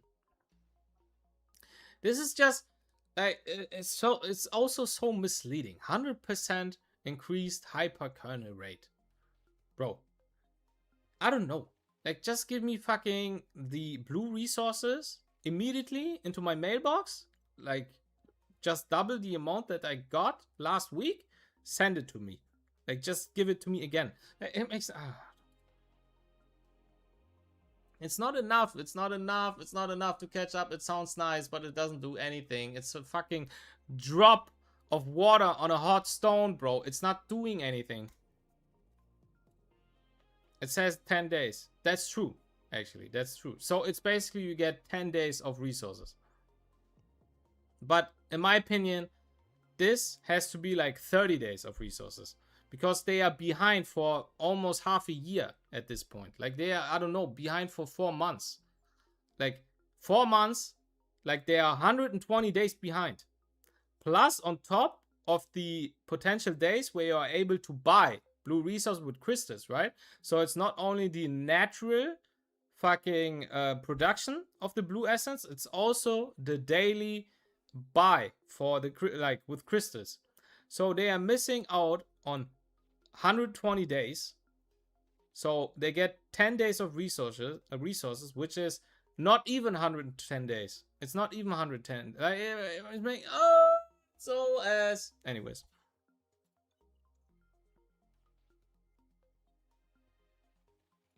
It says 10 days. That's why I think the new player are getting it.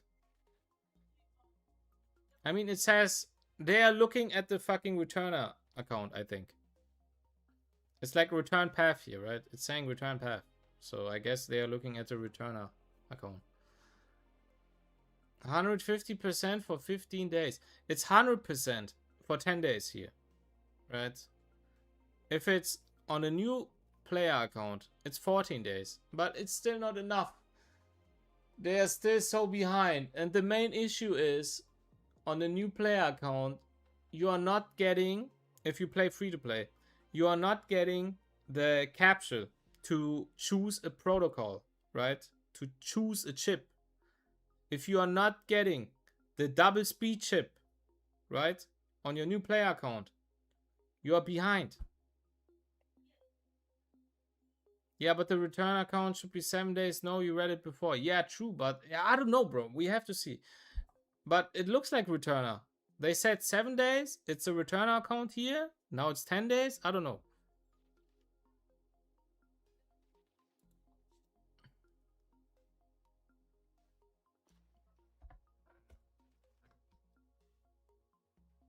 Which can whoa, what? Which can stack with Nexus production bonuses?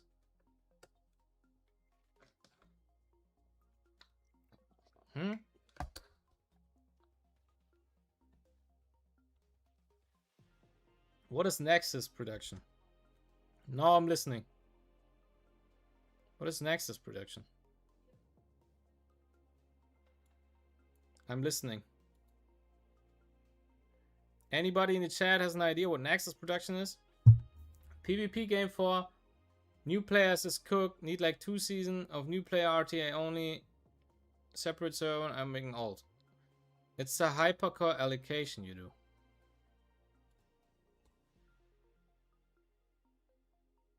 This?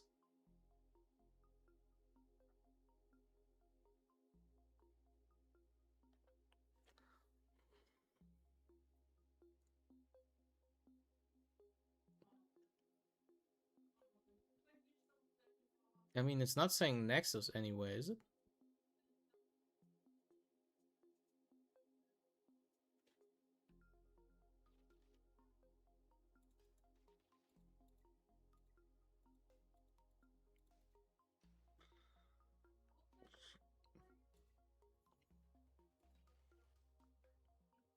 Energy allocation. Yeah, I don't know.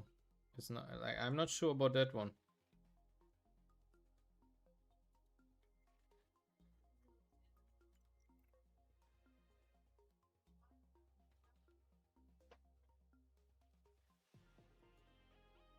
Reboot protocol.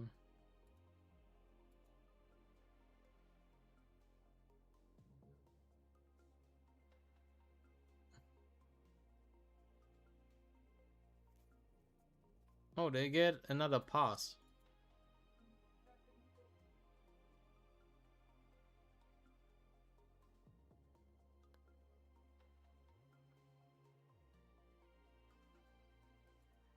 Yeah, but this is only returners. This is not new players.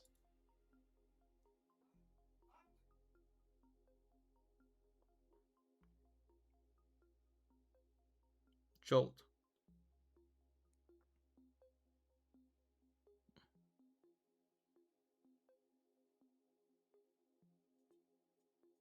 Oh.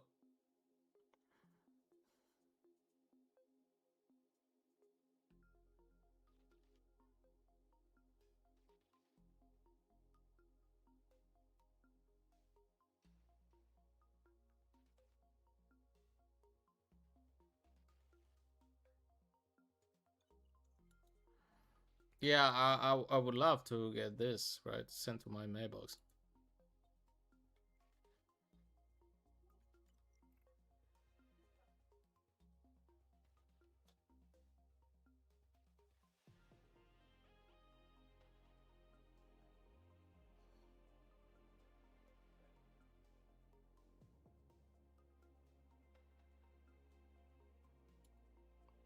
Jolt.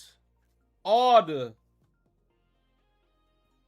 Oh, okay. So this is the new kinetic.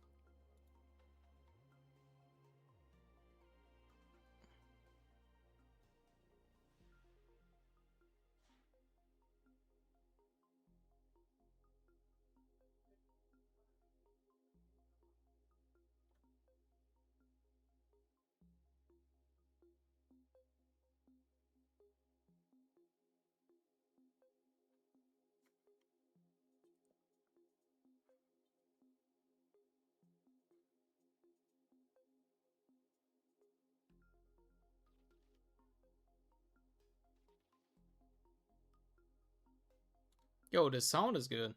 The sound of her attacks is good.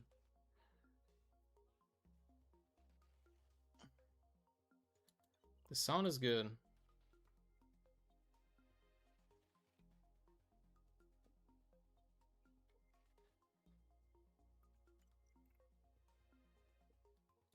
Sustained DPS kinetic animus.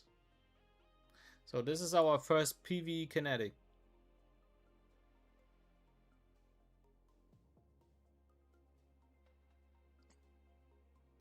So Artia is basically stroking his D already, because it's a fucking PvE unit. It's a PvE kinetic.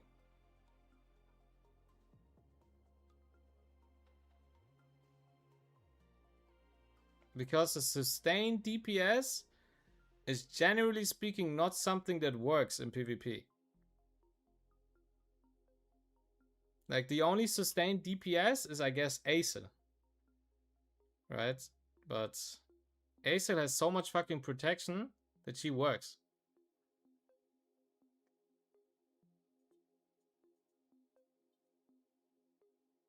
Excel and Aesir are considered sustained DPS. Yo, what's up, Finney? Hola, hola, hola. ¿Qué tal? Domo arigato. What's up? What's up? Nathan is PvE and PvP. Yeah, but Nathan is not really sustained DPS. Like, his DPS is not as high as a real DPS. Like, he does a lot of damage, but it's not as high as a real DPS.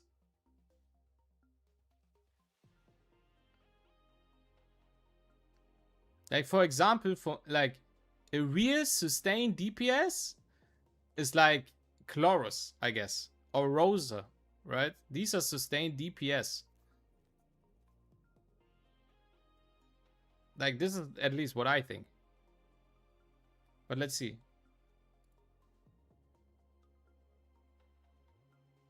Okay, it's a PvP unit. Never mind, guys. Never mind. Never mind. We're turning around. We're driving back. All good. Hold on. Let me pull over, bro. We are driving back. It's a PvP unit. It's a PvP unit. All good. She can enter Thunder Spirit state if she dies. All good. Yep, there it is. Okay. It's a PvP. Never mind. Never mind. Back it up. Back it up, gang. We almost fumbled the bag here, but we're back. It's a PvP. Okay, she's a sustained PvP unit. Sustained PvP. And she has protection when she dies. So she is better Aesir.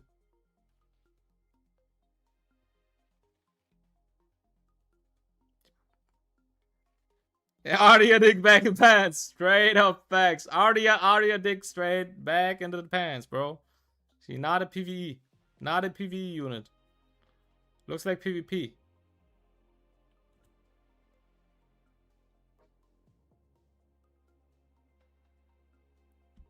Overwhelming. Okay.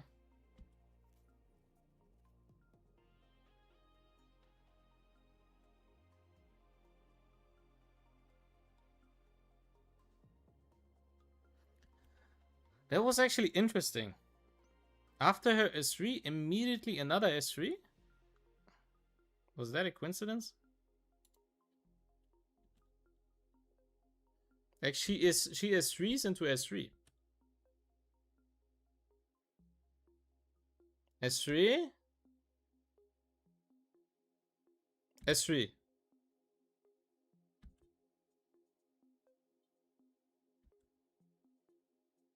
Is she blue? Yeah, she blue.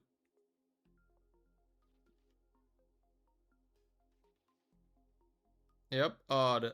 She odd. So A0 is fine for her. Yeah, maybe. Ray and Hoyan.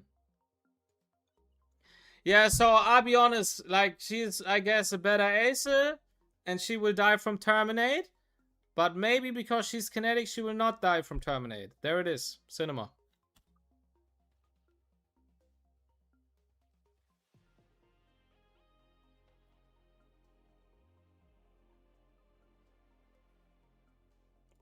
Wow. Homie is emotional. He almost dropped a tear when he said that word. Wow. Crazy. Maybe a skill doesn't get CD while on the state. Yeah, I don't know. I don't know. 2 prevent, what terminate? Yeah, I don't know. Well, we have to see. I don't know.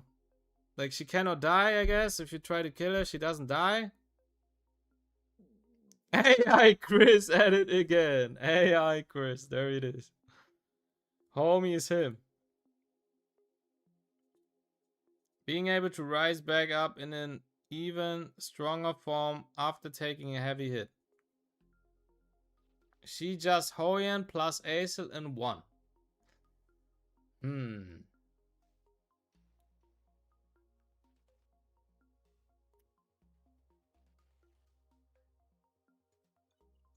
I don't know. She's a sustained DPS, right?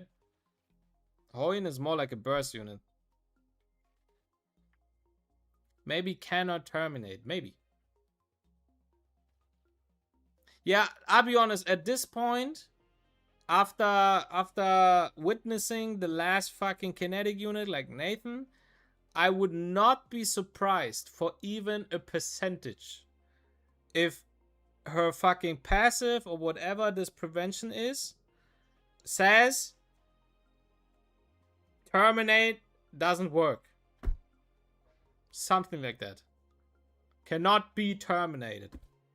I would not be surprised. That's like the kinetic bonus. It's the kinetic bonus. Cannot be terminated. Sadly, she doesn't have the physique of Predators. Yeah. Yeah, but I'll be honest, I don't mind these units. Like in my opinion, I think it's like super sad, like that something like Rilmoka is like dying out in a way. Like Rilmoka was always this fucking unit for Doki Doki, and that's it. We tried to buff her once, and then we forgot about her, and that's it. But I feel like Rilmoka has, as a unit, quite a lot of potential. Like, she could be the best, technically, if you think about it. Rilmoka could be the best turn 1 cleave unit in the entire fucking game if her fucking splash damage would actually ignore every damage reduction. But because the splash damage is getting damage reduction by fucking Bloodbath, she's ass. But if Rilmoka actually is able to like kill a unit and then her splash ignores everything, she could be crazy, no?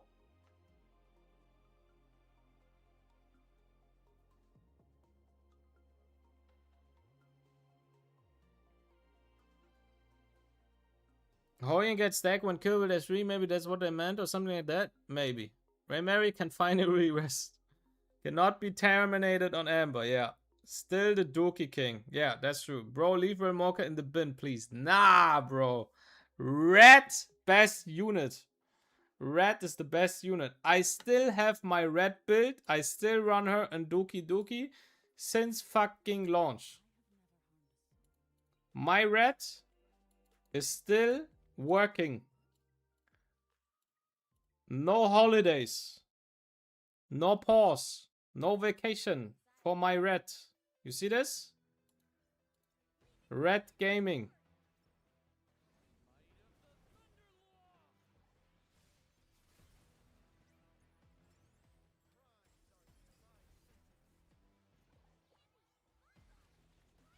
Red Gaming. There it is. You see? Best unit. Where are the PvP buffs? The PvP buffs. I'm waiting. Damn. I take it.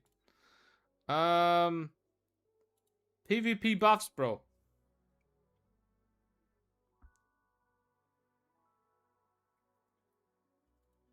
Brand new Apex. Hello. Do we get LD after Kinetic?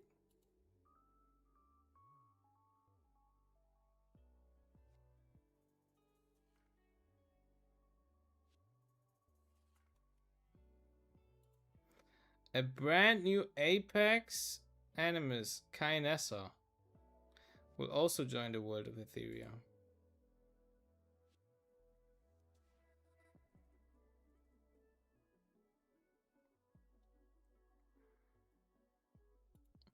Oh. Yeah, after the Kinetic banner, it's LD. Oh, okay. Kainessa. Oh, it's the maid or whatever the unit was. Yeah, it's the maid. Then RGB SR. Okay. Okay. I'm cool. I'm cool with that. I don't mind. Okay, cool.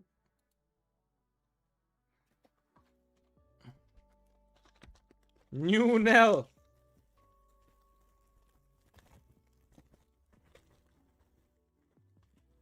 Oh my god. Ditting? What? Ditting?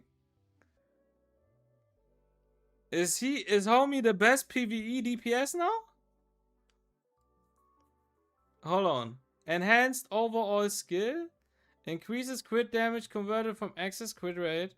After triggering a follow-up attack, grants a new effect at additional follow-up attack. Best PvE unit, yeah. RGB and L since the first one was LD. Yeah, let's go. The very best. Arthur foaming at the mouth. Arthur's dick is back on the table, guys. Arthur's dick is back on the table. There it is. Dig out. Dig out again. Homie is ready. Damn. Ditting Awakening. Okay, I didn't expect that. It's as real as we know. They said Lilium who? Yeah. Yeah, that's crazy, actually. Yeah, ditting back. That's insane. That's actually insane.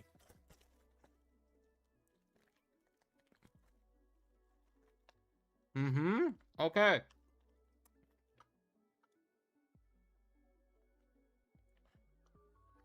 Yeah, that's crazy. I'll be honest, that's insane. I mean, now we have Dyna, the best debuff PvE unit, and Ditting, the best DPS for PvE. And both are SR. So that's crazy, actually, if you think about it. Issue is, which is probably still the same problem, because they didn't change shit for new players. New players are fucking 1 billion years behind in Awakened units. The Awakened unit dungeon is locked behind level 80, and they need fucking months to build one. So Just saying, it was also in my feedback. So yeah, guys, they probably didn't listen to me anyways.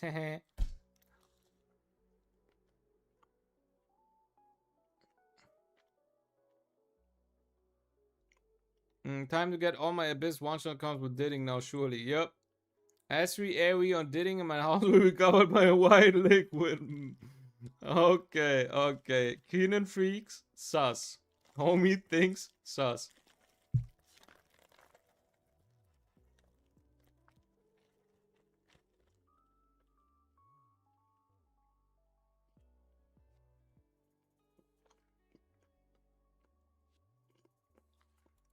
Damn! P5 Lilium! Woohoo! Finally. After 14 months, I finally get to P5 my Lilium. It took me 14 months, guys. But I'm finally able to P5 Lilium. We are back. Nice.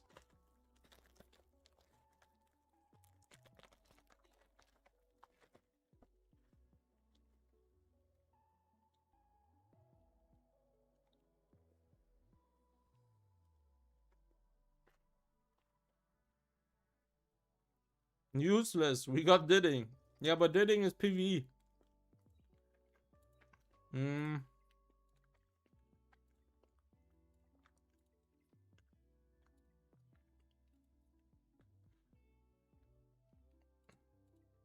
What was it? Etheria.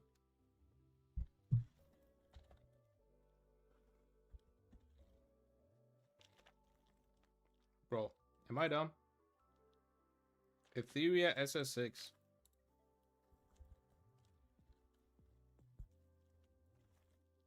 Uh-huh. Pog. Finally, I will get P1 Lowen.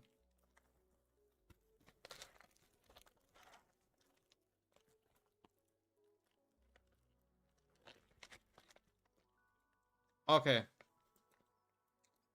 I'm curious. I'm very curious. Because I'm a sucker for pixel. Like, for these pixel games. This looks so fire. Like, maybe 99% of the people think that's garbage, but the shit looks fire as fuck.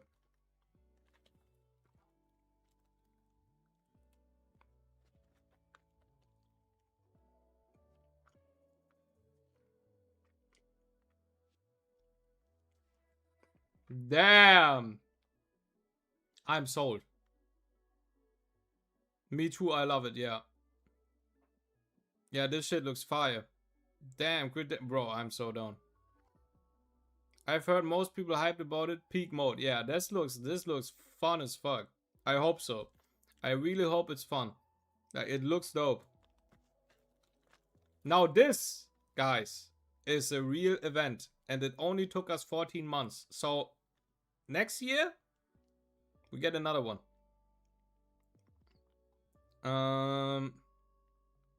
Do you know Brave Frontier? Yeah, it's similar to this, right? That's perma? Nah, wait.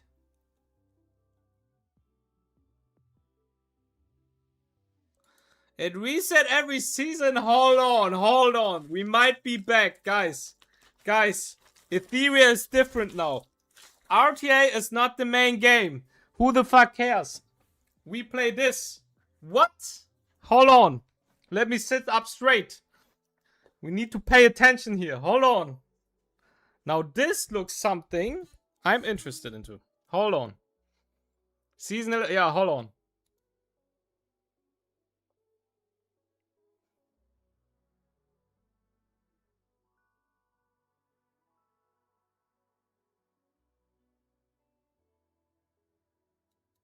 Ah, okay, hold on.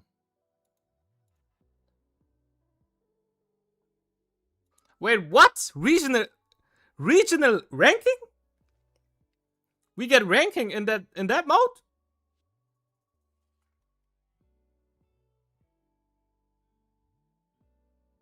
Wait. We are getting ranking in that mode?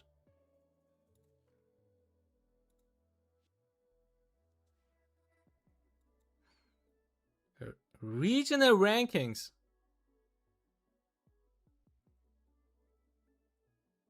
I don't know how the ranking works because it's PvE.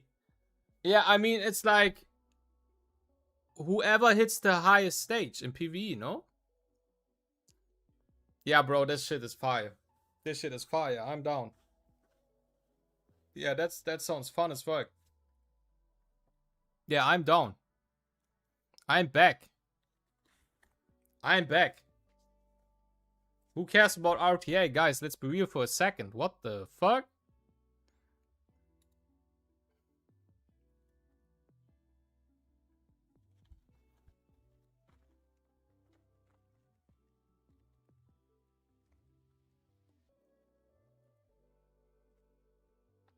Damn. Oh, the classic. The classic story update. We woke up. Amnesia, guys. We forgot about everything and who we are. We are back.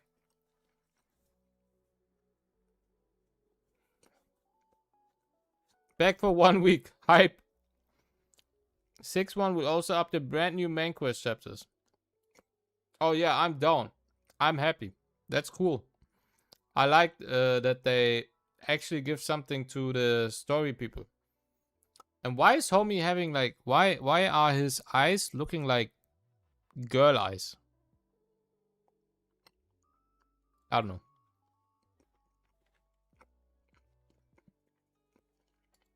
Damn. Story extension, guys. Would have never thought that I would see that in my life.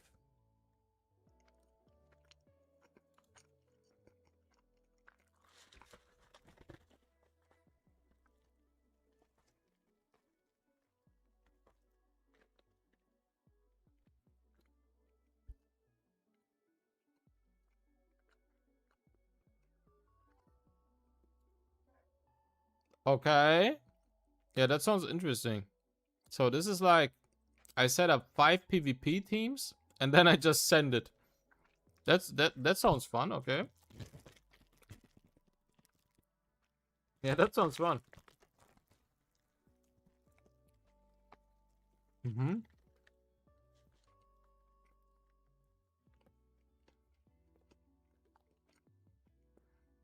Mm-hmm.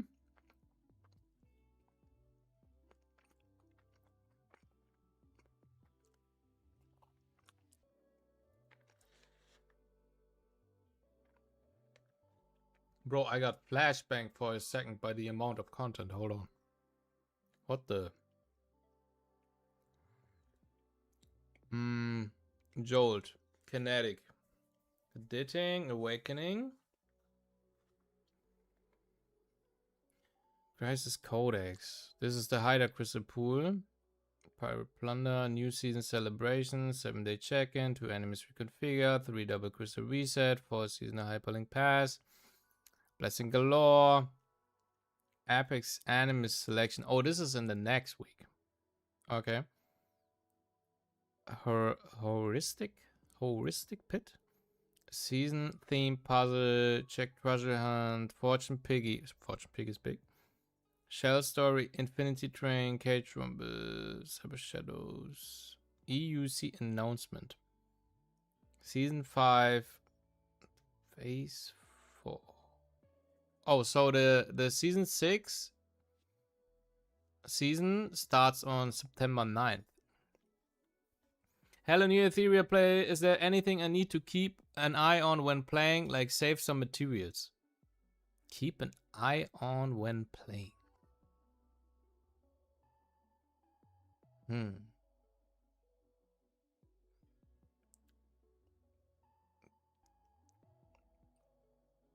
I think a good tip is shells are insanely important. The kernel system is insanely important. And the prowess for the upgrades on the spells insanely important. Yeah, and gear is insanely important. Crazy.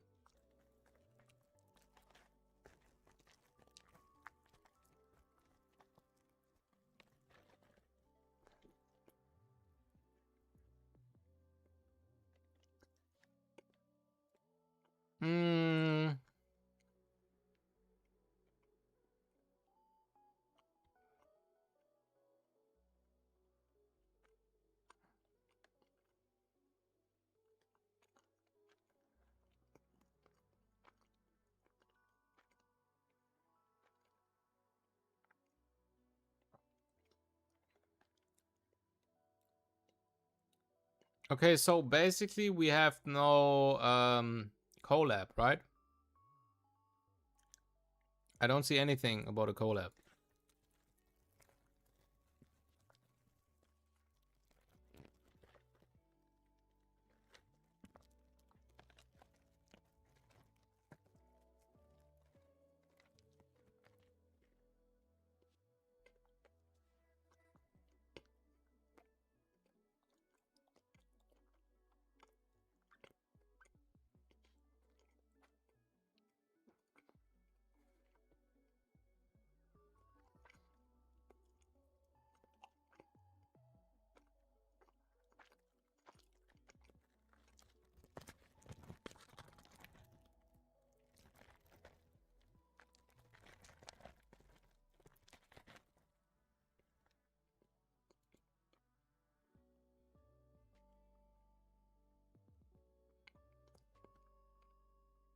Provides hyperlinkers with smart management to effortlessly handle daily affairs.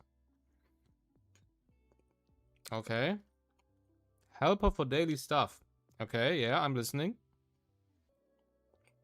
Collab is probably coming around Halloween. Oh, okay. Yeah, I didn't see anything about that actually. Wait, X2 blessing alerts stay 1 week, the 2 next time. I guess. Yeah. Multiple event optimization underway. Yeah, bro, these are like, who the fuck cares? I didn't do this at all. I just couldn't bother to click on the fucking cube. Like, on the dice. Like, I just couldn't. Like, oh, who cares, bro? And this also, I don't care, bro. I just don't care.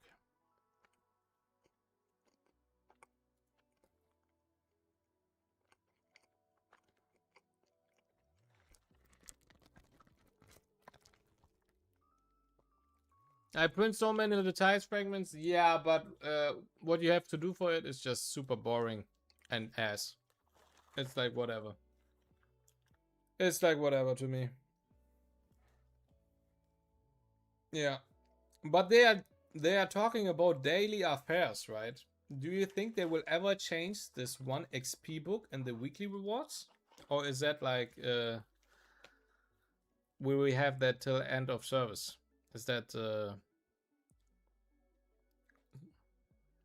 maybe that's something Etheria is standing for? This 1 XP book and the weekly rewards.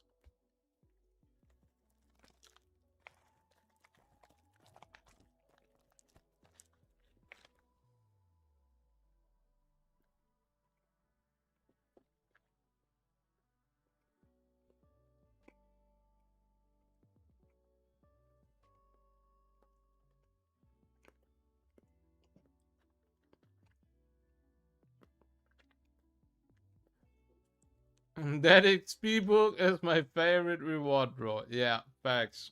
Facts.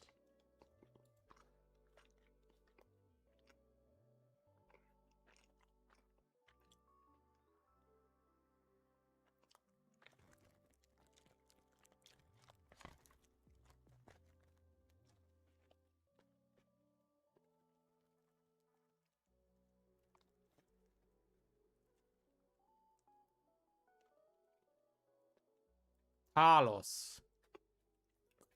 Is that homie the brother of Ketos? 1 book adds up after a year. Facts. Facts. In a year, how much is it? 48 books? 48 XP books in a year, guys. It's insane.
Oh, okay, guys. So, what do we do about the kernel system now?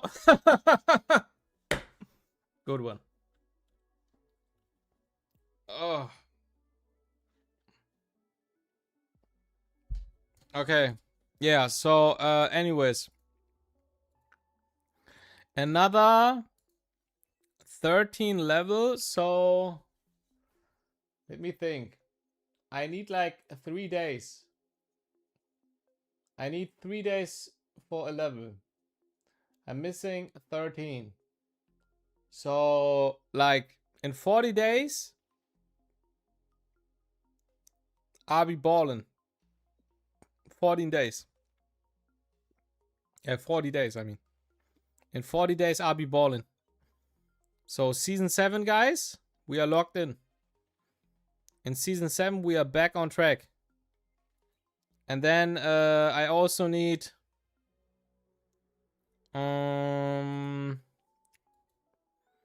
yeah, I also need, like, something that is higher than 20.4 speed.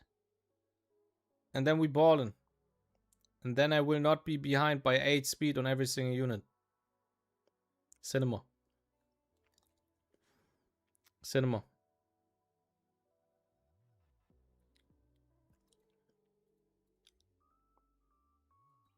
It goes over 3 days. I just hope they keep the 2-band thing. Yeah, I hope so, but I don't know if they will. Okay, guys. Opinions, conclusions. What do we think? Are we hyped? Are we not? Do we care? Oh.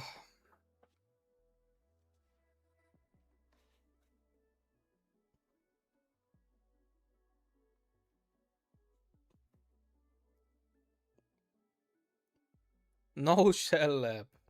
Yeah, I don't know. I don't think that we saw any shell lab.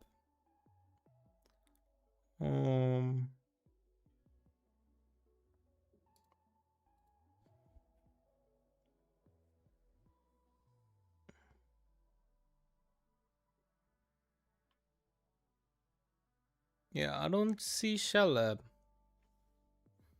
Is there shell lab?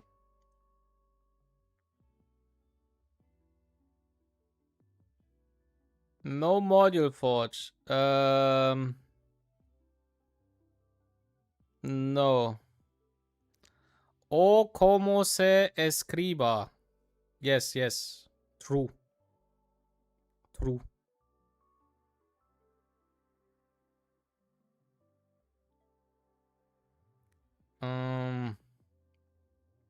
I just hope they keep the 2-band thing. I want to try the new mode, so yeah. We are a PvE idle roguelite game now. Facts. Yeah, it seems like we have no module forge and no shell lab, I think. It looks like it.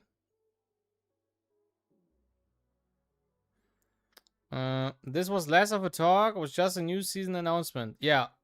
That was literally the first thing that I thought at the beginning of the video. I thought it will be a talk. Like the standard fucking talk between Chris and like Chris is like monitoring in a sense, like moderating the entire talk, and then we have like content creators that ask questions to Jack. I thought it will be this kind of video, but this is like an announcement for the new season or for the anniversary, I guess. I don't know. That new game mode is literally idle shit. I don't get the hype, bro. That's the good part. What do you mean?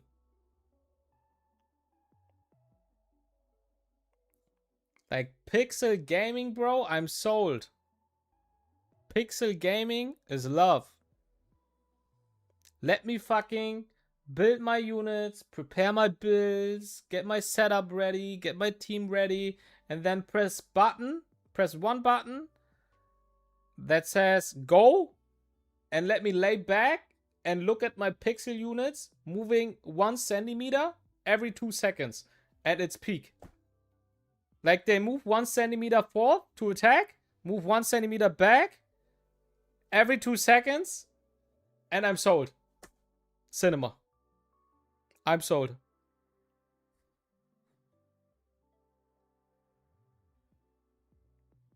Go min 18.25. Yeah, I don't know. I think it's dope. I love these kind of games. It's super dope. And pixel gaming sometimes is just super fire. 18.24. Okay. Module Forge, Finney. The Phobe got you. The Phobe 99 is here to save your day. So there is no Omo como se escriba. It's all good. All good. We got Module Forge. All good.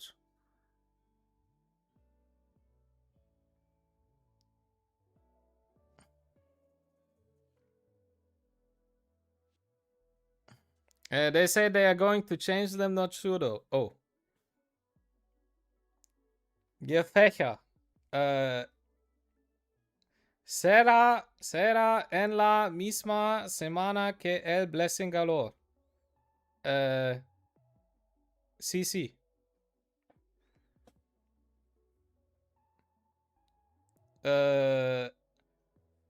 They say they are going to change them, not sure though. Probably Shell Lab 2 because it's there. Yeah, I mean, it looks like it. Wishbringer 30 September, really? I mean, I guess, yeah. Yeah. Finney is here with the Spanish skills. Okay, hold on.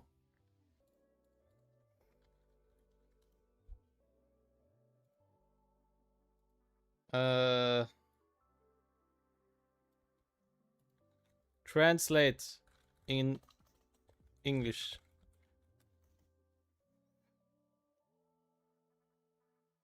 It will be in the same week as Blessing Galore. Si, si. Oui, oui. J'aime le quiche.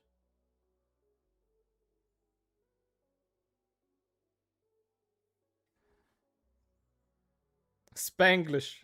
Yes.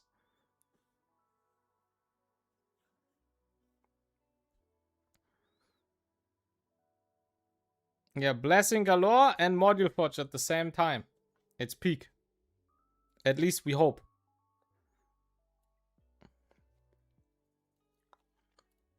Okay. Let me finish my Viper. My Viper gaming.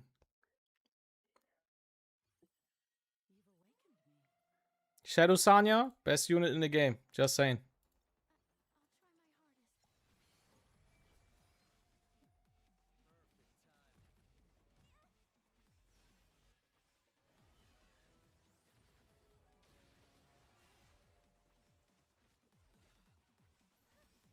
Oh, I'm silenced. It's cooked. Guys, I'm cooked. Bro, this RNG and on this boss is terminal. You see this? It might be terminal. Just for Moon Bunny? Nah, bro, that's for pussies. What do you mean? What do you mean? We just go full RNG.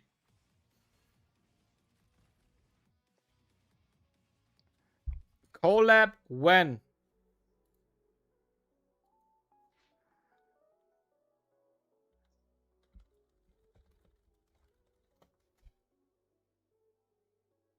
No sé.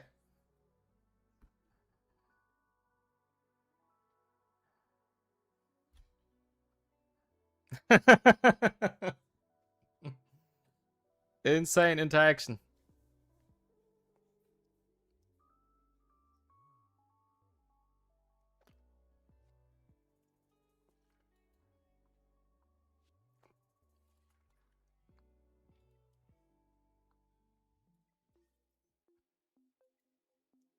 How do you say adept gay in Spanish?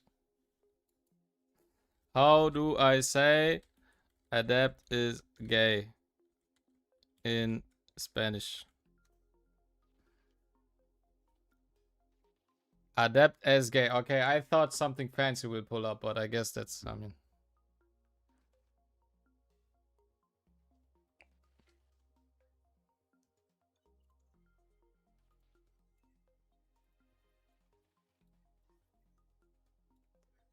Okay, let's do this.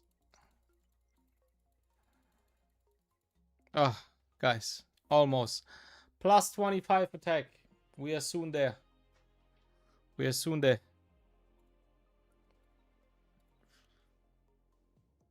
You are gay. No, I'm not. I'm not gay in Spanish. I love women in Spanish. No soy gay. Amo a las mujeres.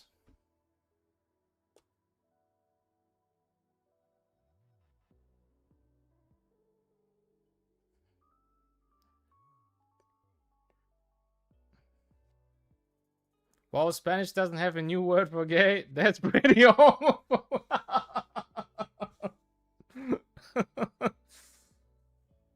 Gay equals puto. Puto?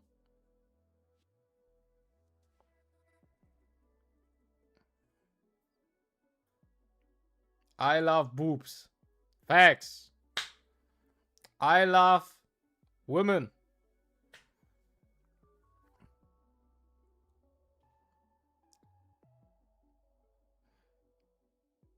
No me gusta grande chicas. +1. I have no idea what that means, but something with chicas. Something with chicas.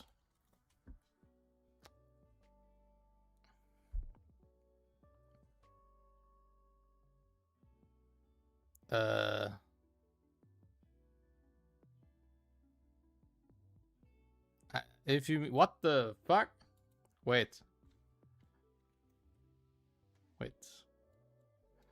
No me gusta grande chicas. In English. Please. I don't like big girls. The Spanish is grammatically incorrect. Okay. Adept loves women, but when facts. Yes, sir.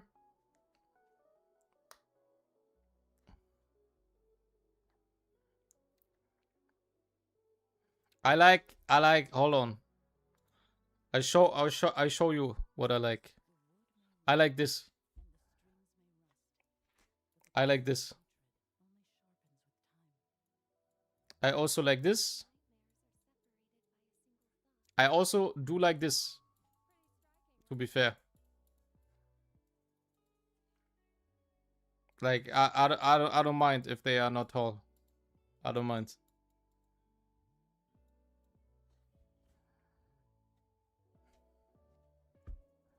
Can you ask when EREOS is?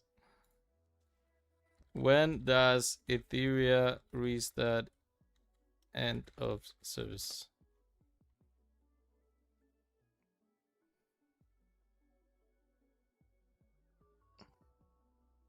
There's no announced EOS date. The official site is still running the game. Currently advertises anniversary version and recent official patch notes show ongoing. Okay, I'm sorry, bro. No EOS for you.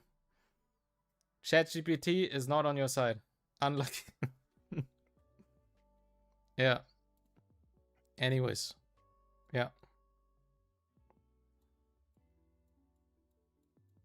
Also, just saying. Kind of hard as fuck. I don't know. I don't know why. But the bikini is kind of peak. I'll be honest.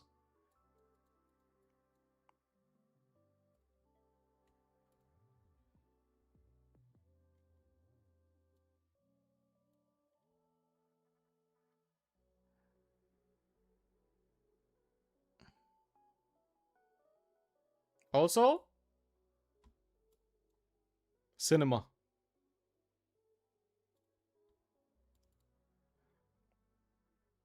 Cinema.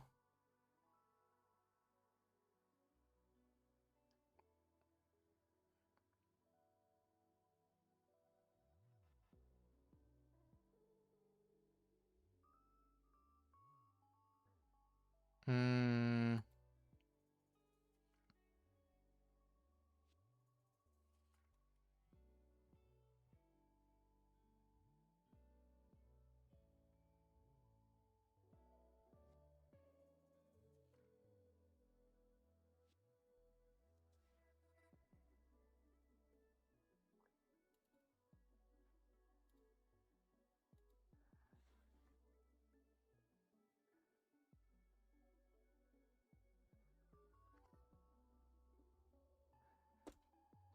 It's peak. It's peak. The Phobe? My guy. Gooning to higher be studied.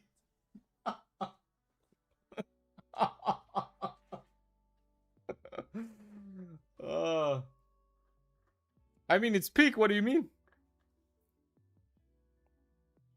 La nueva skin de Freya no me gusta. So the new skin of Freya. What does gusta again mean?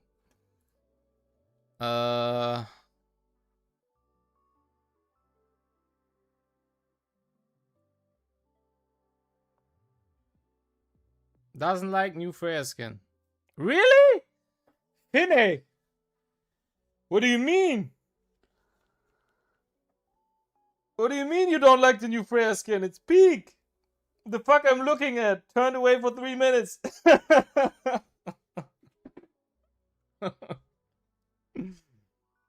Bro.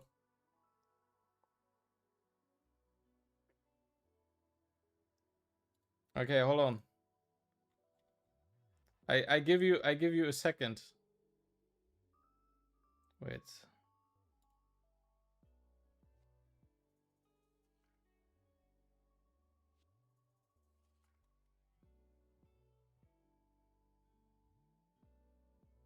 Oh, where is it?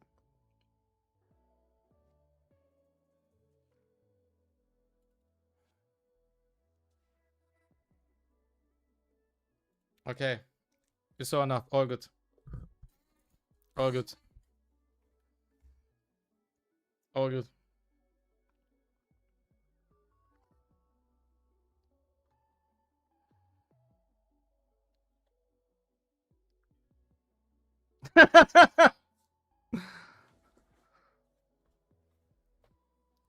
Mucha ropa.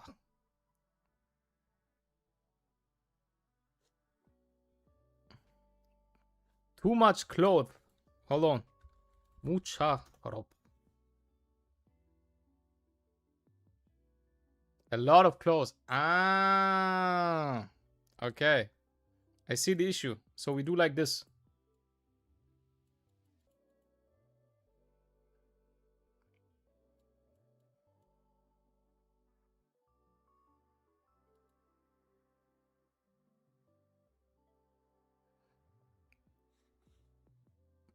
Ah, yeah, so good. Yes. Finally, Finny. Somebody's on my side. There it is. Yes, exactly.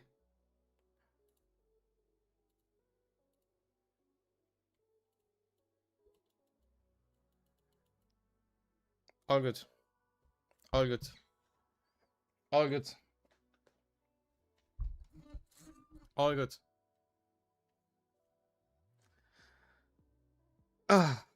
So sexy. Yes. Facts. Okay, guys.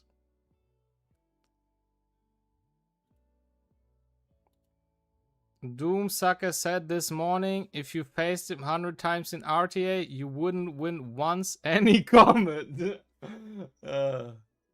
Homie's gaslighting. Homie's gaslighting. Doomsucker too good. Homie's too good.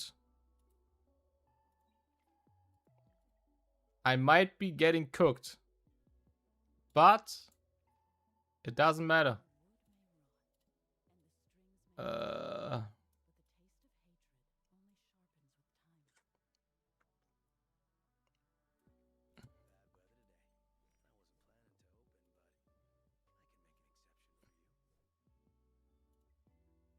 No.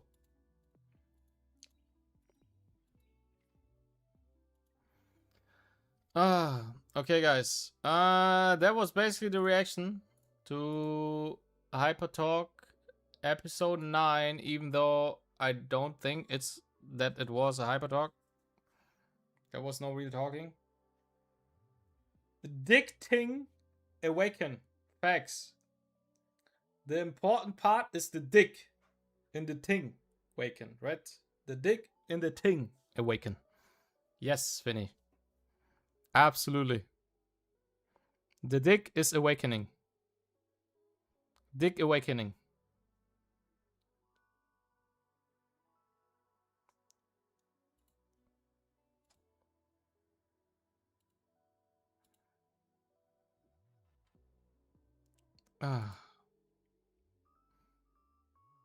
Okay.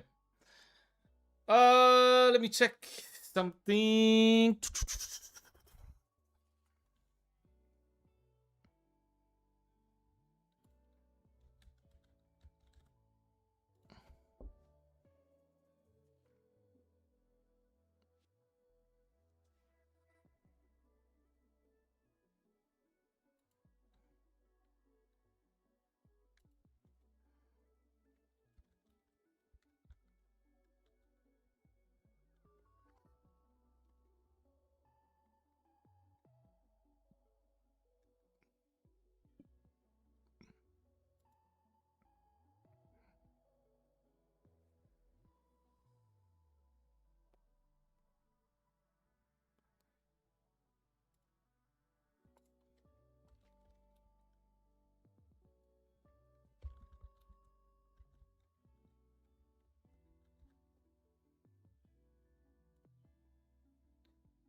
Who cares about Hypertalks nowadays? The only Hypertalk I want to see is EOS Hypertalk.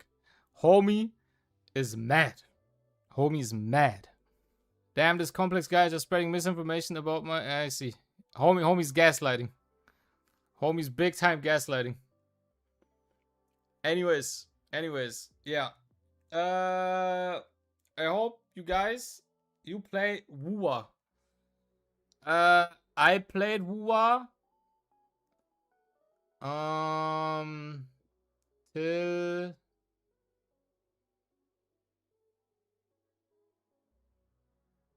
Zani, I think, was her name, right? I think Zani was her name.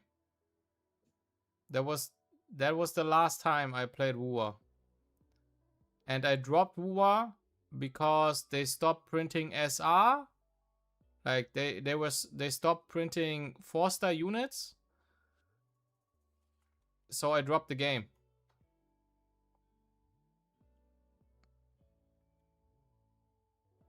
Doom also said he could outdraft you with monitor off. I believe. I do believe it. I love Woowa, but no more space on PC. Oh. So I'm playing only ZZZ. Yeah, I heard the Cyberpunk collab was good. I heard this collab was good. Anyways, guys. I think that I'm out. Like, I hope you guys had a great time, because I had a great time finally streaming again. So next time we will see each other in the new season, play the new mode. I hope you are down, because I am. And then we will have a great time again playing PvE in our PvP game. Bye, Deb, Rip, all good, Finny. We will see each other again sometime. At some time, we will see each other again. Destiny, we are connected by destiny, Finny. We will see each other at some time. Anyways, I will send you over. See you next time, guys. Appreciate every single one of you. But I'm Audi, so bye-bye.